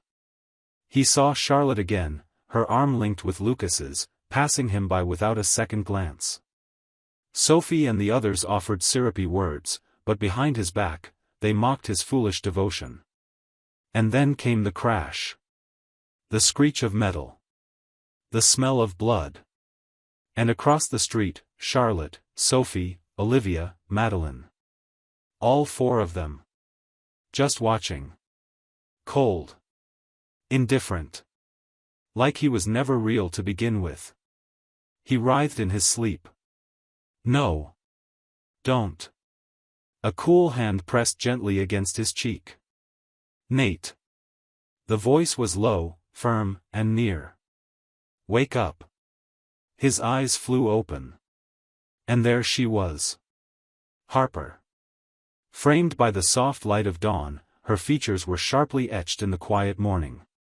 Shadows pooled beneath her eyes, clear proof she hadn't slept. "You're here." His voice was hoarse, every word rasping through his throat like gravel. Harper withdrew her hand, her expression sliding back into its usual cool detachment. "Your fever broke." Only then did Nate realize the four-needle was gone, replaced by a gauze patch taped to the back of his hand. The stand next to his bed held an empty drip bag, and a glass of lukewarm water waited quietly on the nightstand. His chest tightened. In his past life, when his fever had nearly burned him alive, Charlotte had been too busy clinging to Lucas. Not a single text. Not even a lie to pretend she cared. "Thank you," he said quietly. Harper was already rising from the chair. At his words, she paused for just a moment, only a flicker. "No need." She didn't look at him. "During our engagement, it's my responsibility to make sure you don't die." Nate let out a low laugh, the sound fraying at the edges. He didn't call her out for how she clung to professionalism like armor. His eyes drifted to her coat on the sofa. It was wrinkled, creased from where his fingers must have clutched it during the worst of the fever. "I had a beautiful dream," he murmured, almost to himself. "Everyone left me." Harper turned to look at him. "Are you sure your brain isn't still fried? That's a beautiful dream to you?" He met her gaze and smiled faintly. "You showed up." Silence settled like dust in the room. Harper's expression wavered, just a crack, but it was gone before he could be sure. She picked up her coat and walked to the door. But as her hand wrapped around the handle, she hesitated. "Nate." Her voice was quiet. She didn't turn. "How did you get those marks?" Nate lowered his eyes. His fingers moved unconsciously to the tiny pinpricks on his arm. "If I told you," he said softly, lifting his head to meet her gaze with a pale, tired smile, "that Charlotte had my blood drawn, for Lucas. Would you believe me?" Harper's body went rigid. She didn't speak. Didn't breathe. Just stood there, frozen like the breath between two heartbeats. Harper turned around, her eyes locking onto the pale smile still lingering on Nate's lips. The room was so quiet, she could hear the faint plink of the drip. "Idiot," she said suddenly. Nate blinked. "What?" "I said." She repeated it, enunciating every syllable like a blade being sharpened. "You're an idiot." He stared at her, confused, and then the faintest blush of life returned to his cheeks. "Harper. You let them draw your blood without fighting back." Her voice sharpened, slicing through the sterile air. "Let them push you around without lifting a hand?" She pointed to the healing marks on his arm, precise, surgical. "If that's not idiotic, what is?" Nate's fingers twitched, half from anger, half from shame. He opened his mouth to argue, but Harper didn't give him the chance. "Lie down." She pressed a hand to his shoulder, firm and unyielding, guiding him back onto the pillow. Her palm was warm. Through the thin hospital gown, that warmth bled into his skin, steady, grounding. He looked up at her, and for a brief moment, caught something swirling behind her sharp, unreadable eyes. Something that looked a little too much like fury. Or care. Or both. "This," she said, stepping back and grabbing her coat. "I'll handle it." The door clicked shut behind her. Soft. Controlled. But Nate's heart pounded like it had been slammed shut with force. At the top floor of Lane Group's headquarters, Harper slammed a thick file onto the conference table. "Do we have confirmation?" Luca, her assistant, adjusted his glasses. "Charlotte filed an urgent request at Central Medical last month, citing critical emergency. She accessed Rh-negative blood reserves." He paused. The dates matched the bruising and needle marks on Mr. Graham's arm. Harper's gaze went glacial. With a flick of her wrist, the steel pen between her fingers snapped in half, clean, lethal. Just as she drew breath to speak, her phone vibrated on the desk. A breaking alert flashed across the screen. "Scandal erupts, Graham heir seduces Lane heiress for revenge on ex." The photo attached was a freeze frame from the engagement party, Nate and Harper mid-glance, cropped and angled to look intimate. Deliberately misleading. Harper exhaled a humorless laugh. Then, she dialed public relations. 3 things. Her tone was smooth and absolute, like a dagger sliding into velvet. 1. File a lawsuit against every outlet that ran this story. 2. Prepare for a press conference. I'll speak personally. And 3. Her gaze lifted to the skyline outside the towering glass windows, expression unreadable. Release the files I asked you to compile. Her voice dropped to a chilling whisper. It's time. That afternoon, Kingsport's high society exploded. For the first time in years, Harper appeared at a press conference, dressed in an elegant black gown, poised before a wall of flashing cameras. Reporters swarmed forward, shouting over one another. "Mississippi Lane, do you have a response to rumors that Mr. Graham is using you to get revenge on Miss Wells? Harper raised one hand. Her voice wasn't loud, but it cut through the room like a razor. My fiancé, she said slowly, is no one else's business. Gasps erupted across the room.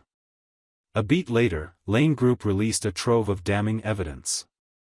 The original forged diploma from Cambridge University, proving Lucas had faked his academic credentials.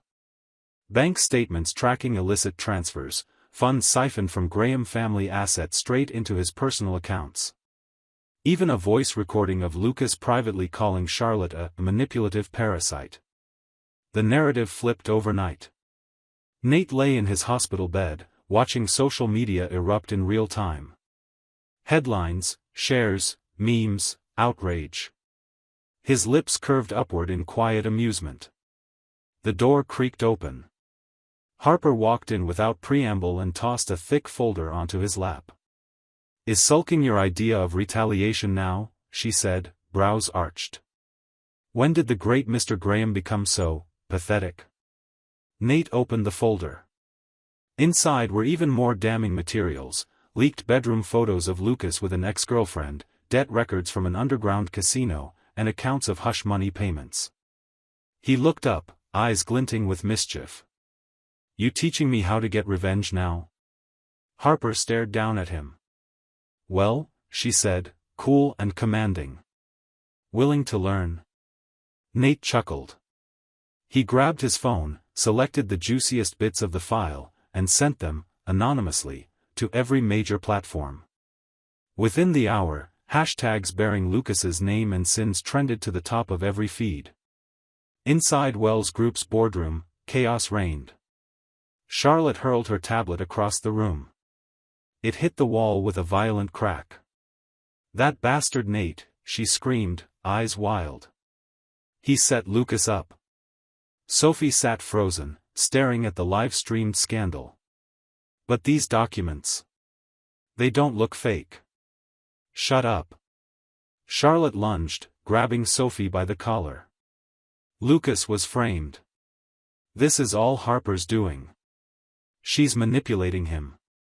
Madeline, who had been silent until now, finally spoke. Word is Harper's been trying to acquire that Westside development site. The three women exchanged a look. In that instant, understanding passed between them, sharp, cold, dangerous. Olivia adjusted her glasses, the lens catching a wicked glint of light. If they want war, she said softly, let's give it to them. That night, a shockwave rippled through Kingsport's corporate world. Wells Group, Hart Holdings, Price Enterprises, and Cross Corporation simultaneously announced the immediate termination of all collaborations with Lane Group. Worse still, word leaked that the four families were working with several major banks, plotting to freeze Harper's liquid assets. When Nate heard the news, Harper was still in her study, mid-video call with her European financial advisors. He stepped in quietly, holding a mug of coffee, just in time to hear her give orders in a voice as calm as a scalpel. Liquidate our European bonds. Pull everything back, no matter the cost. The screen went black. Silence fell over the room like a shroud. Nate placed the coffee on the desk in front of her. Need help from the Graham family? He asked. Harper looked up at him, cool and measured. What kind of help are you offering? I've got 3 mines under my name, he said softly. They're all ready to convert to cash. Harper froze for a fraction of a second. Then, slowly, she smiled. Nate, do you even know what that means? Her gaze turned sharp, like a blade glinting in the dark. Only a single desk lamp lit the study, casting amber light along the edges of her profile, outlining her features in burnished gold. Nate raised a brow and casually tapped his fingers on the coffee cup's rim. Why don't you tell me? It means, Harper said slowly, enunciating each word like a sentence, from this moment on, the entire world will see the Graham and Lane families as one. She narrowed her eyes. If you're still doing all this just to get back at Charlotte, there's no need to go this far. The sound of the coffee cup hitting the table echoed like a gavel. Nate let out a disbelieving laugh. He'd just put his most valuable assets on the line, and she still thought this was about Charlotte? The silence that followed seemed to confirm her suspicion. She straightened. The warmth vanished from her face. "I don't need your charity." "Charity?" Nate stood, fire flickering in his voice. He slapped a document against her chest. "You really think that little of yourself?" Harper caught the papers before they could fall. One glance at the first page made her fingers go still. It was the official property transfer for 3 diamond mines in Africa, assets fully under Nate's name, now signed, sealed, and handed over. The Graham family's most prized holdings. Just given. "This isn't charity," Nate said, turning toward the door. His footsteps clicked crisply across the marble floor. "It's trust." His hand touched the doorknob, then paused. He looked back over his shoulder, smirking, mimicking her tone from that night in the hospital. "You won't let me lose, right?" Harper stared at him for a long moment. Then a small laugh escaped her lips. Low and sharp. "Of course not." The door clicked shut. The room fell still again. Harper sat in silence, the document folder still in her hands, unmoving for a long, long time. She flipped through the file again. Every page bore Nate's signature. Every document had already been notarized and stamped. This wasn't some impulsive decision, he'd planned it long ago. Suddenly, her phone vibrated. It was a message from her assistant. "The 4 families have joined forces with 3 major banks. They're filing the asset freeze application first thing tomorrow. Harper's gaze dropped to the final page, the valuation figure stamped in bold at the bottom. It was enough to patch every hole in Lane Group's current liquidity. She walked to the floor-to-ceiling window. Outside, the city glowed with 1,000 lights, humming with life. 1 year ago, when she left Kingsport, Nate had still been chasing after Charlotte like a lovesick fool. And now this? Something didn't add up. Harper dialed a number. Dig into Nate's past 6 months. All of it. Focus on anything between him and Charlotte. No, scratch that. Focus on whether he's had any contact with the Swiss. She hung up. Her fingers absently traced the edge of the documents. Logic screamed this could be a trap. But the image of Nate's eyes, so clear, so damn sincere, when he'd said, "It's trust." It gave her pause. "Damn it," she muttered. The next morning, a financial earthquake rocked Kingsport. Just as the 4 families were preparing to trigger the asset freeze on Lane Group, a Swiss consortium abruptly announced a $500 million capital injection into Lane's offshore accounts.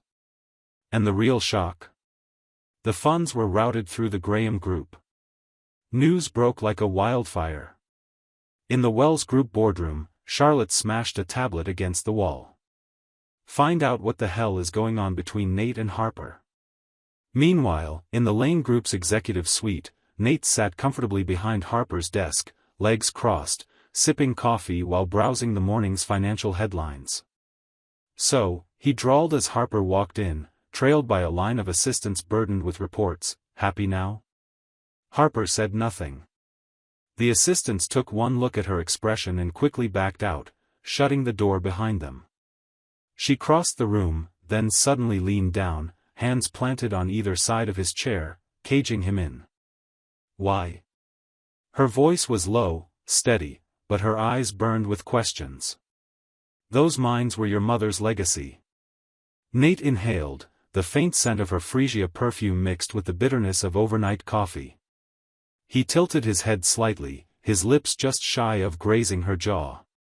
"Because I believe you'll turn that legacy into something even greater." Harper's pupils narrowed, just slightly. He meant every word. Just then, the office door burst open. "Harper. What the hell is this supposed to mean?" Charlotte stormed in, fury written all over her face, only to freeze at the sight before her. Harper was leaning over Nate, one hand braced on either side of his chair, their faces inches apart. Nate felt Harper's body go rigid. He let out a soft chuckle and gently nudged her away, casually adjusting the lapels of his jacket. "Miss Wells," he said smoothly, "haven't they taught you it's rude to barge into someone's office without knocking?" Charlotte's face turned an ugly shade of crimson. "Nate, are you really this naive? You think she actually cares about you? Harper is using you, she doesn't love you." Harper straightened up, calmly brushing off her cuff. "So," she said, her tone clipped and cool, "you showed up at my company at dawn just to whine about this?" Charlotte laughed bitterly.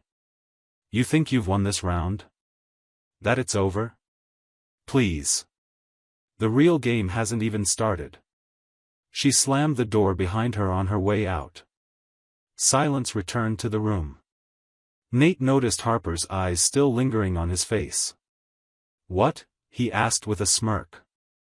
"Don't tell me you're actually letting her get in your head?" Harper suddenly reached out. Her thumb grazed the corner of his lips. "Nate," she murmured, voice low and edged with danger, "you'd better not be playing me." Her touch was gentle, almost teasing, but her tone left a faint sting, like the tip of a blade pressing against skin. Nate caught her wrist and locked eyes with her. "You know the one thing gamblers can't afford," he said, voice soft but sure. "Doubt." Then, without breaking eye contact, he pressed a light bite to her fingertip. "I never regret a hand I play." That night, Harper didn't return to the villa. Instead, she arrived at a private apartment, a freshly delivered dossier in her hand. She opened the report and flipped through its pages. The findings were revealing. Over the past 6 months, Nate had almost completely severed ties with Charlotte. On the contrary, he'd made multiple discreet inquiries into her activities in Switzerland. Most curious of all, 3 months ago, he'd suddenly liquidated every gift Charlotte had ever given him. And used the proceeds to fund an anonymous offshore investment trust. Standing by the window, Harper frowned. Something wasn't adding up. She felt it. There was a thread she hadn't pulled yet, a detail she hadn't connected. Her phone lit up. A message from Nate. "There's an auction tomorrow. Come with me?" She stared at the message, and before she knew it, her lips curved upward in a faint smile. But only for a second. She quickly composed herself, typed back a short, "sure," and tossed the report into the shredder. Whatever Nate was hiding, she would find out. Eventually. But for now, the glass window in front of her reflected a rare sight, Harper Lane, smiling. As soon as Nate stepped out of the Lane Group building, the afternoon sun forced him to squint. He was glancing down at the confirmation letter for the mineral rights transfer when a shadow suddenly loomed. "Mr. Graham." A pair of hands clutched his wrist. Nate looked up. Lucas, pale and trembling, stood just inches from his face, 2 perfectly placed tears teetering on the edge of his lashes. "I know I was wrong," Lucas's voice shook, deliberately loud enough to draw attention. "I never should have gone after Miss Wells after everything the Graham family did for me." Then, in an overly dramatic motion, Lucas dropped to his knees. "Please," he pleaded, "I'm begging you, let me go." A crowd quickly gathered around the scene. Nate stared down at him, unmoved. He noticed how Lucas knelt slowly, almost theatrically, careful not to wrinkle the 6-figure custom suit he was wearing. "My grades were earned through hard work," Lucas sobbed. "You can't just use your power and money to crush someone from a poor family like me." That line landed like a spark in a powder keg. The crowd erupted into murmurs. "Is that the Graham heir? I heard he bullied a scholarship student. What a scumbag." Someone raised their phone. Flash after flash went off as the scene was recorded from every angle. Nate's brow twitched.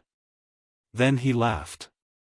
"Lucas," he said, voice clear and cutting through the noise like glass, "you're poor, all right." He gave Lucas a slow once-over. Dressed head to toe in designer labels, but bankrupt where it matters most, up here. He tapped the side of his temple. The crowd burst into laughter. A few sharp-eyed onlookers immediately began pointing. Wait, isn't that a limited edition Savile Row suit? I swear I saw it in Forbes style last week. That watch, it's a Rolex, right? His bag's new season Dior. Lucas's face drained of color. In a panic, he tried to hide his wrist, but in the scramble, his luxury bag slipped from his grasp. It hit the ground with a soft thud, spilling its contents, each item flashing a logo louder than the last. All high-end. All damning. Nate looked down at him, his tone calm but sharp as glass. I've sponsored plenty of students. But you, Lucas, you're the only one who turned out to be an ungrateful snake. He pulled out his phone, tapped a few times, and held it up. All donation records are public. They're on the Graham Group's official website, go check. Almost immediately, murmurs rippled through the crowd as people whipped out their phones. Oh my God, it's true. The Graham Foundation funds over 100 underprivileged students every year. Check trending. Someone just leaked that Lucas got into college by stealing someone else's spot. Where have you been? I heard the guy he replaced works just a few blocks from here. Just then, a buzz-cut kid in worn sneakers broke through the circle of onlookers. Lucas. His eyes were bloodshot, fists clenched. Remember me? The night you took my place at that university, my mom almost jumped off the roof. Before anyone could react, the boy's hand flew through the air. Smack. The sound of the slap cracked across the square like thunder. Lucas reeled, then roared and lunged forward. The two of them crashed into each other, fists flying. Lucas's tailored suit tore down one sleeve. His designer bag was crushed underfoot. The carefully styled hair he'd spent a fortune on. Now a tangled, sweaty mess. Nate watched in silence, unmoved by the chaos. He turned on his heel and headed toward his car. Just as he opened the door, his phone exploded with vibrations, call after call flashing across the screen. Charlotte. He picked up. Nate. Her voice was shrill with rage. How dare you humiliate him in public like that? He's already been through enough. You have everything, why do you have to be so cruel? Nate hung up without a word, and promptly blocked her number. From the rearview mirror, he glanced back toward the square. Lucas, bruised and disheveled, was crawling across the pavement, frantically searching for his limited edition watch. One final notification lit up Nate's phone. Hashtag Lucas cheated his way into college was now trending #1. He chuckled. To the office, he told the driver. The car pulled away, leaving behind the wreckage. Just 2 blocks from the Lane Group headquarters, Nate's phone rang again. This time, it was Harper. Handled it? Her voice was crisp, calm, slipping through the speaker like a breeze before a storm. Nate smirked. News travels fast. Harper let out a soft chuckle. Well, the video's already trending.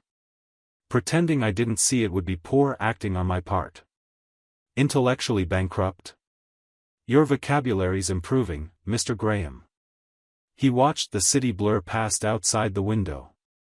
You called just to critique my word choice? There was a brief pause on the other end. Charlotte just froze 2 of your accounts in South Kingsport, Harper said, her voice tightening. She's moving fast. Nate's fingers drummed lazily on the armrest. Doesn't matter. I moved the major assets weeks ago. Smart, Harper murmured with something that almost sounded like admiration. Another pause. Just as Nate opened his mouth to speak, her voice returned, quieter now, with a tension he hadn't heard before. Be home for dinner. That night, Harper woke to the sound of ragged breathing. She padded down the hall and quietly pushed open Nate's bedroom door. He was thrashing in bed, soaked in sweat. His lips trembled as he murmured incoherent fragments, "Don't. Charlotte." Harper stepped closer, brow furrowed, about to shake him awake, when his voice broke clear through the dark. "Harper, don't look at me. I look disgusting like this." Her hand froze mid-air. The words weren't random. They were specific, too vivid to be a dream. She had no memory of any such moment between them. But his tone was the kind of tone someone might use if they'd seen her mourn him. Like he'd watched her grieve over his corpse. At dawn, Harper sat in her study, staring down at a thick stack of reports. Luca stood across from her, adjusting her glasses. "We've confirmed it," she said. "Mr. Graham's behavioral pattern over the last 6 months is completely out of character. But here's the odd part." She slid over a printed security footage still. The day before Charlotte's staged death, Nate suddenly pulled all his investments from her personal accounts. Harper's gaze darkened. "Keep going." Luca flipped to another page. And this, his medical file. 3 months ago, he was hospitalized with a high fever. The first thing he did after waking up? He ordered someone to fly to Switzerland and find you. Harper's knuckles tapped against the desk. Once. Twice. Then faster. A storm was brewing in her mind. All the evidence pointed to one absurd conclusion. The current Nate somehow knew the future. Harper shut the file with a sharp snap. "Look into that anonymous fund registered under his name. I want its entire background." At the charity gala, Nate looked impeccable in his tailored suit, Harper on his arm as they entered the hall. But he noticed it immediately. Tonight, she was unusually quiet. Her fingers occasionally traced the rim of her wine glass in a slow, repetitive motion. A habit she had when she was lost in thought. "You all right?" he leaned in and asked softly. Harper turned to him suddenly. "Do you remember that bet we made when we were 10? Nate didn't miss a beat. You lost. You had to dye your hair red for school and got grounded for 3 days because your mom nearly lost it." He grinned. "That silver ring I gave you, it was the wager." Something flickered in Harper's eyes. Then came the second question, more pointed this time. "Do you remember why I left the country?" Nate's smile faltered. "You left because, a year ago, I said I never wanted to see you again." But actually, it was because. His voice cut off. Her eyes had gone razor-sharp. The air between them tensed like a pulled string. "Nate," Harper set her glass down, her voice barely above a whisper, "I never told anyone the real reason I left." She stepped in closer. "So who the hell are you?" The terrace was wrapped in silence, the wind carrying faint traces of floral perfume. Nate's hand gripped the railing. For the first time since waking up in this life, he felt panic rising in his chest. Harper stood half in shadow, the moonlight only brushing one side of her face. It made her look colder than ever. He drew in a breath. "What if I told you? I've died before?" And for the next 20 minutes, he told her everything.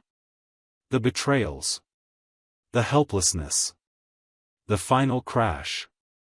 When he spoke about that night on the road, how the 4 women stood watching him die on the pavement, his voice cracked.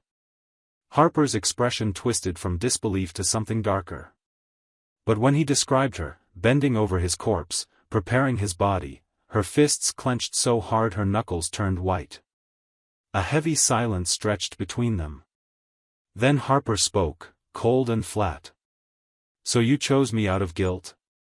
Because you saw me bury you and decided I deserved compensation?" Nate's head snapped up. "No. That's not it, Enough." She cut him off. "I need time to rethink what's going on between us." She turned to leave, her shoulders rigid. "And until then, don't contact me." Nate stood alone on the terrace, his fingertips digging deep into his palm. He should have seen this coming. How could someone like Harper, proud, sharp, merciless, ever accept a love born out of guilt? From inside the hall, laughter trickled out like acid.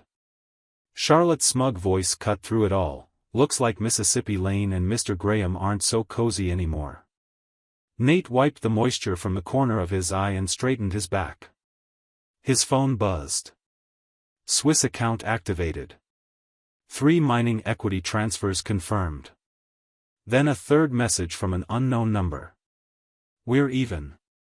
Nate froze. Even? Even on the money, does that mean people are next? In her private wine cellar, crystal glasses shimmered with golden amber. Harper had already gone through half a bottle of whiskey, but her throat still burned. Alcohol couldn't drown out the memories, they only got clearer. Idiot, she muttered into the air. Whether she meant the Nate from her past life or herself for repeating the same mistake, even she wasn't sure. When the glass emptied again, she let out a bitter laugh. How poetic. She'd planned to stay quietly by his side in this life, waiting for him to turn back. And he had. But with eyes full of guilt from another timeline. Harper, you haven't grown at all, she scoffed at herself, voice rasped and low. She tipped back the final shot and slammed the glass down against the marble bar top. Suddenly, a cold hand gripped her wrist. Harper turned sharply. Nate was standing behind her. Barefoot, silent, the hem of his shirt unbuttoned and shifting in the cellar's chilled air.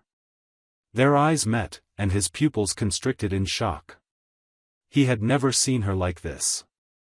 A crimson slip dress clung to her body, her normally neat hair hung loose and wild over her shoulders, and her bloodshot eyes looked more feral than familiar.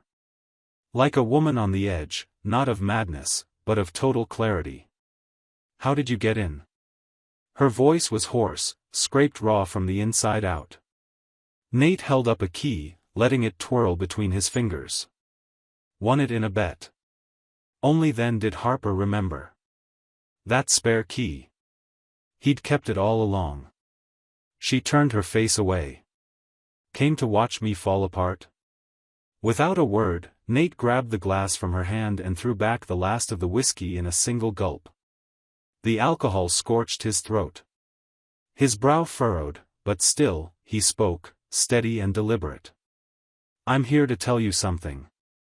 I didn't choose Charlotte because she betrayed me. I chose you, and it wasn't out of guilt. His fingertips brushed the faint scar above her brow, the one from when they got into that fight at 15. This life. I finally see who's worth it. The wine cellar fell into silence, save for the sound of 2 people breathing like it hurt to do so. Harper's lips parted. She wanted to push him away, but instead, her fingers betrayed her, tightening around his hand.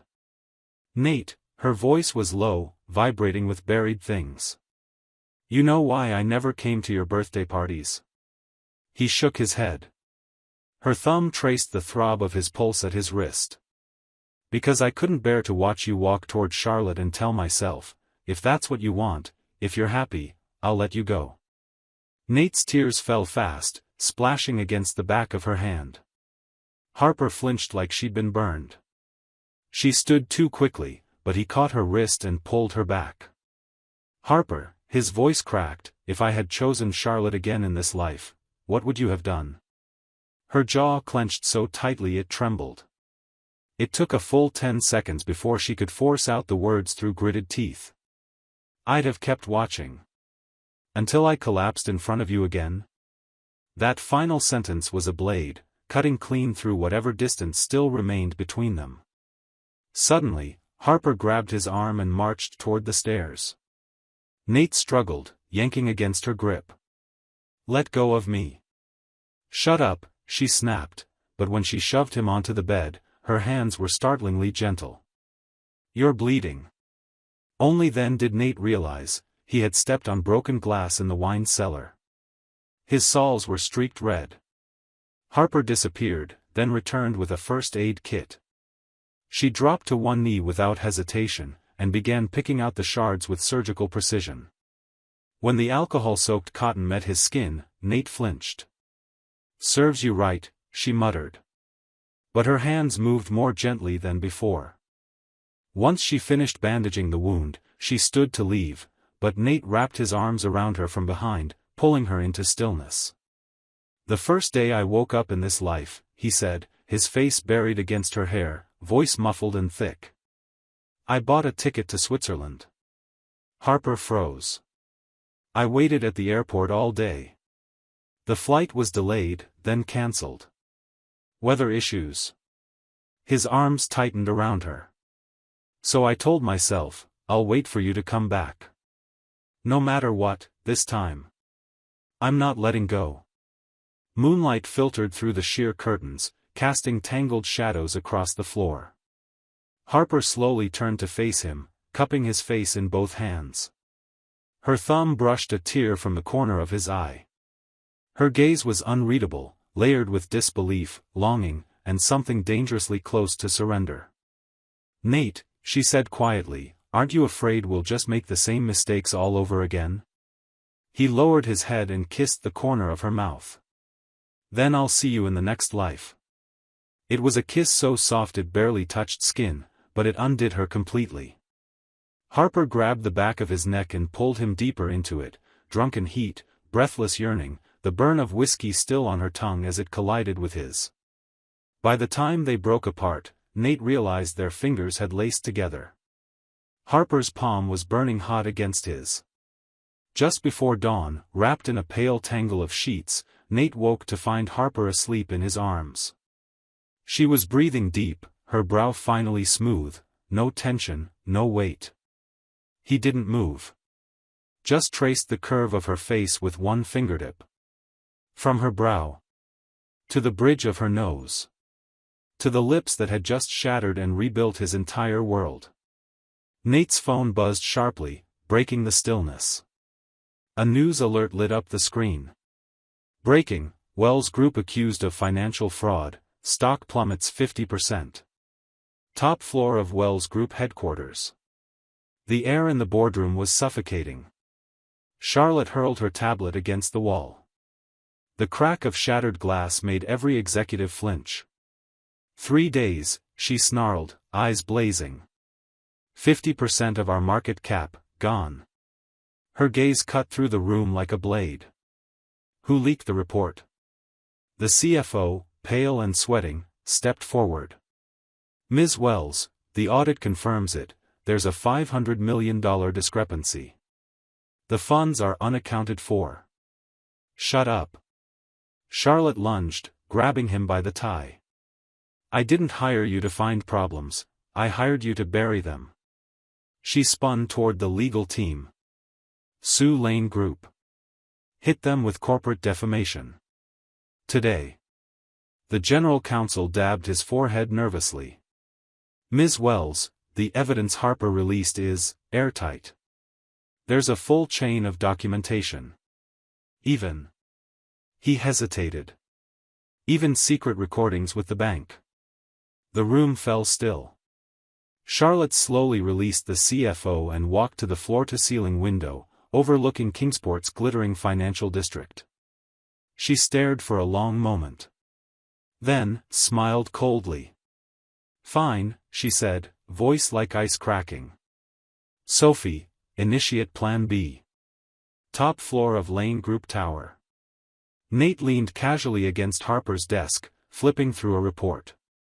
"Wells Group just dumped all of their overseas assets," he said, tapping the figures with a fingertip. "Looks like they're all in now." Harper didn't even glance up as she signed a stack of documents. Hart and Price families did the same this morning. Nate chuckled. "Madeline's even bolder.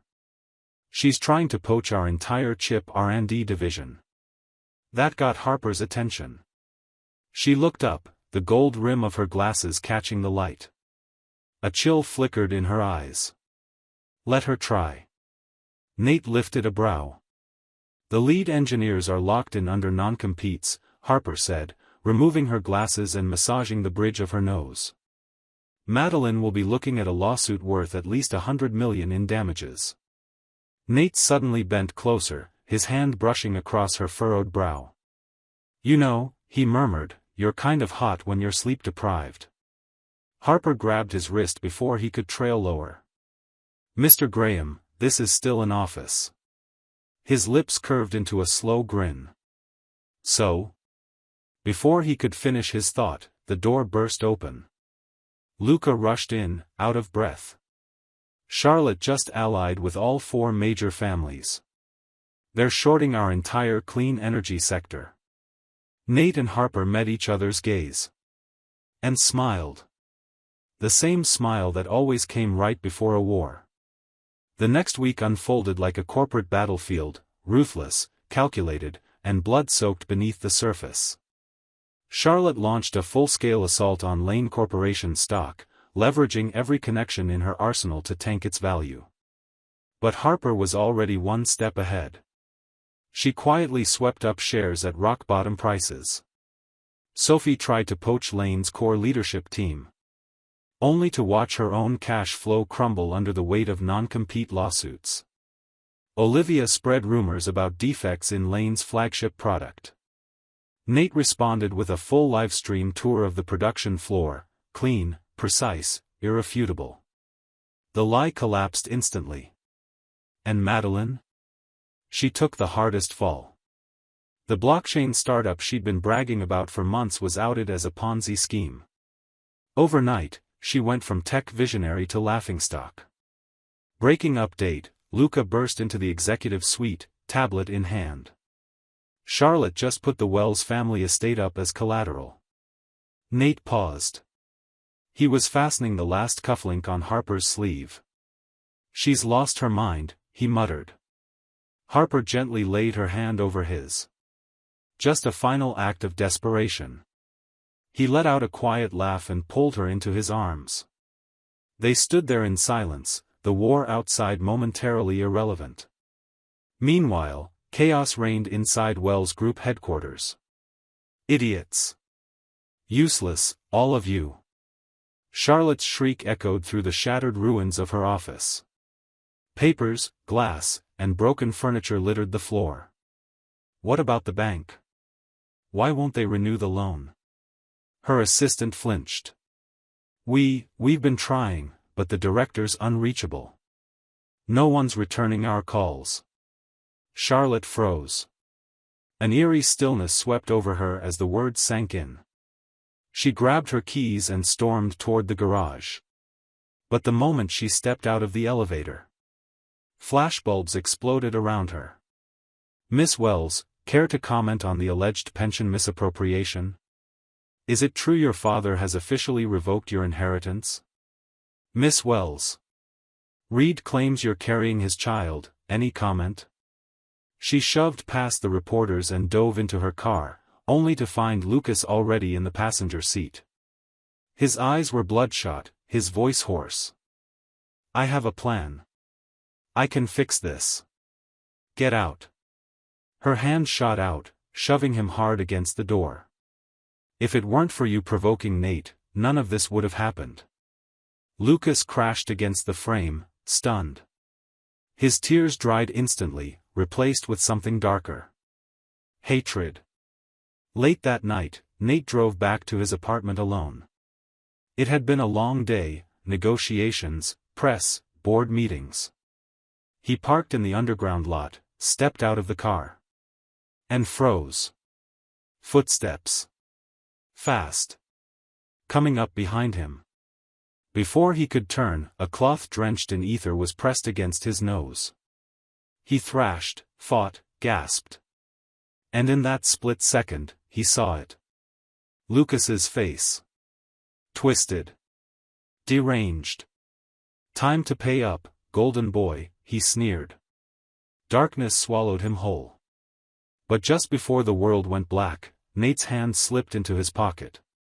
His finger tapped the emergency trigger. Back at Lane Corporation, Harper was mid-meeting when her phone buzzed. She glanced down.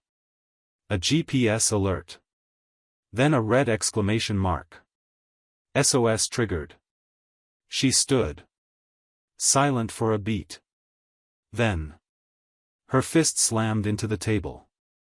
get the car. Now. Everyone jumped to their feet. No one dared ask questions. They just moved.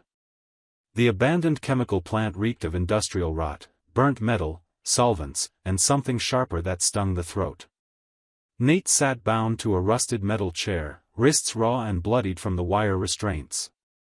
Across from him, Lucas paced, eyes glassy, sweat slicking his face like oil. "You're not getting out of this," Nate said, voice steady and low.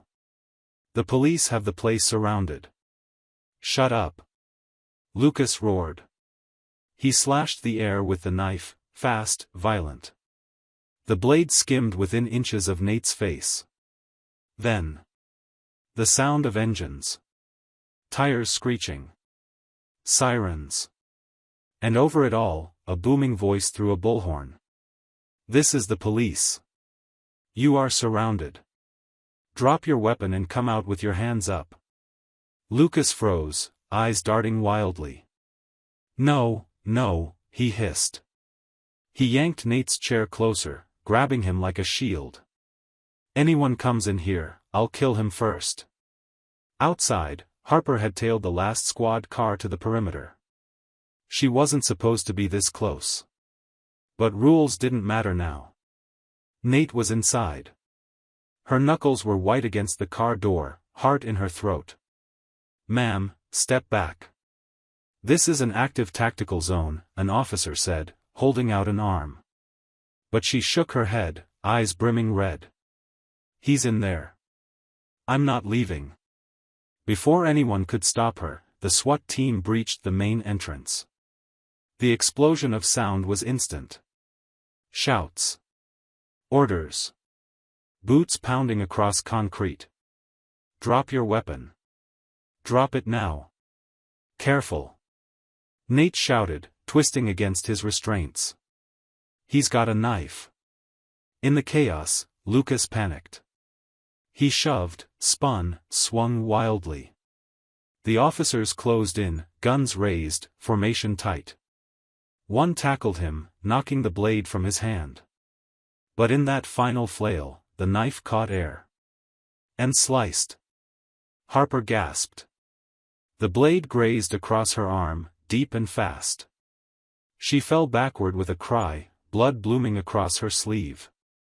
"Nate," she choked out, face pale as ash. "Harper." Nate thrashed against the chair, panic exploding in his chest. The ropes dug deeper, but he didn't care. He had to get to her. Two officers pinned Lucas to the floor, cuffing him roughly. Another team rushed to Nate, cutting him loose. The moment he was free, he sprinted. Slipping on concrete, dropping to his knees beside her. Hey, look at me. Stay with me." His voice trembled as he gathered her into his arms. "Help's coming. Just hold on." Harper leaned weakly against the cold cement, breathing shallow. At last, sirens. Closer now. The ambulance. "I'm okay," she whispered. "At least, you're alive." Her blood was soaking into his shirt. Nate cradled her tighter, eyes blurred with tears. And for the first time in his life, he was terrified of what came next. Of what losing her would mean. Because in that moment, nothing else mattered. Not revenge. Not family. Not power. Only her. 1 month later. Harper stood by the hospital window, unwrapping the bandages from her arm. The late morning sun streamed through the glass, casting warm ribbons of light across her skin. The scar was still fresh, pale and angry against her flesh. From behind, Nate wrapped his arms around her, pressing his palm gently over the wound. "The doctor says you're cleared for discharge," he murmured. Without a word, Harper turned.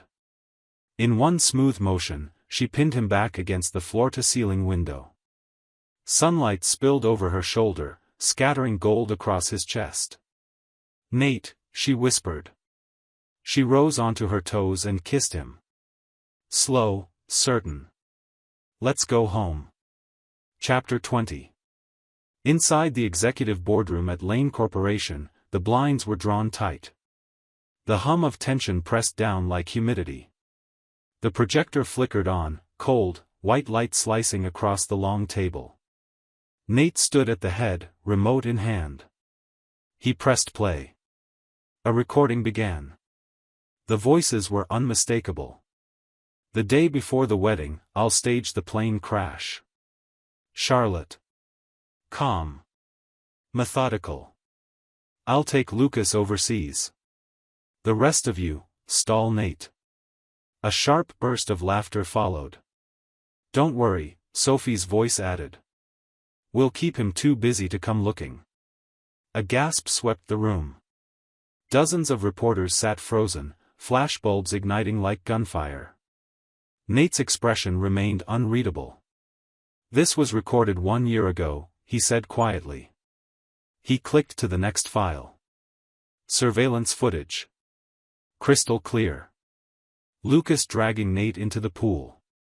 4 women watching, unmoving. No one reached out. The screen went black.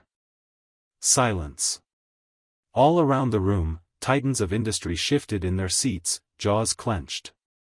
Because now, they understood. This scandal wouldn't stop at the Wells, Hart, Price, or Cross families. Anyone who had ever partnered with them was now radioactive.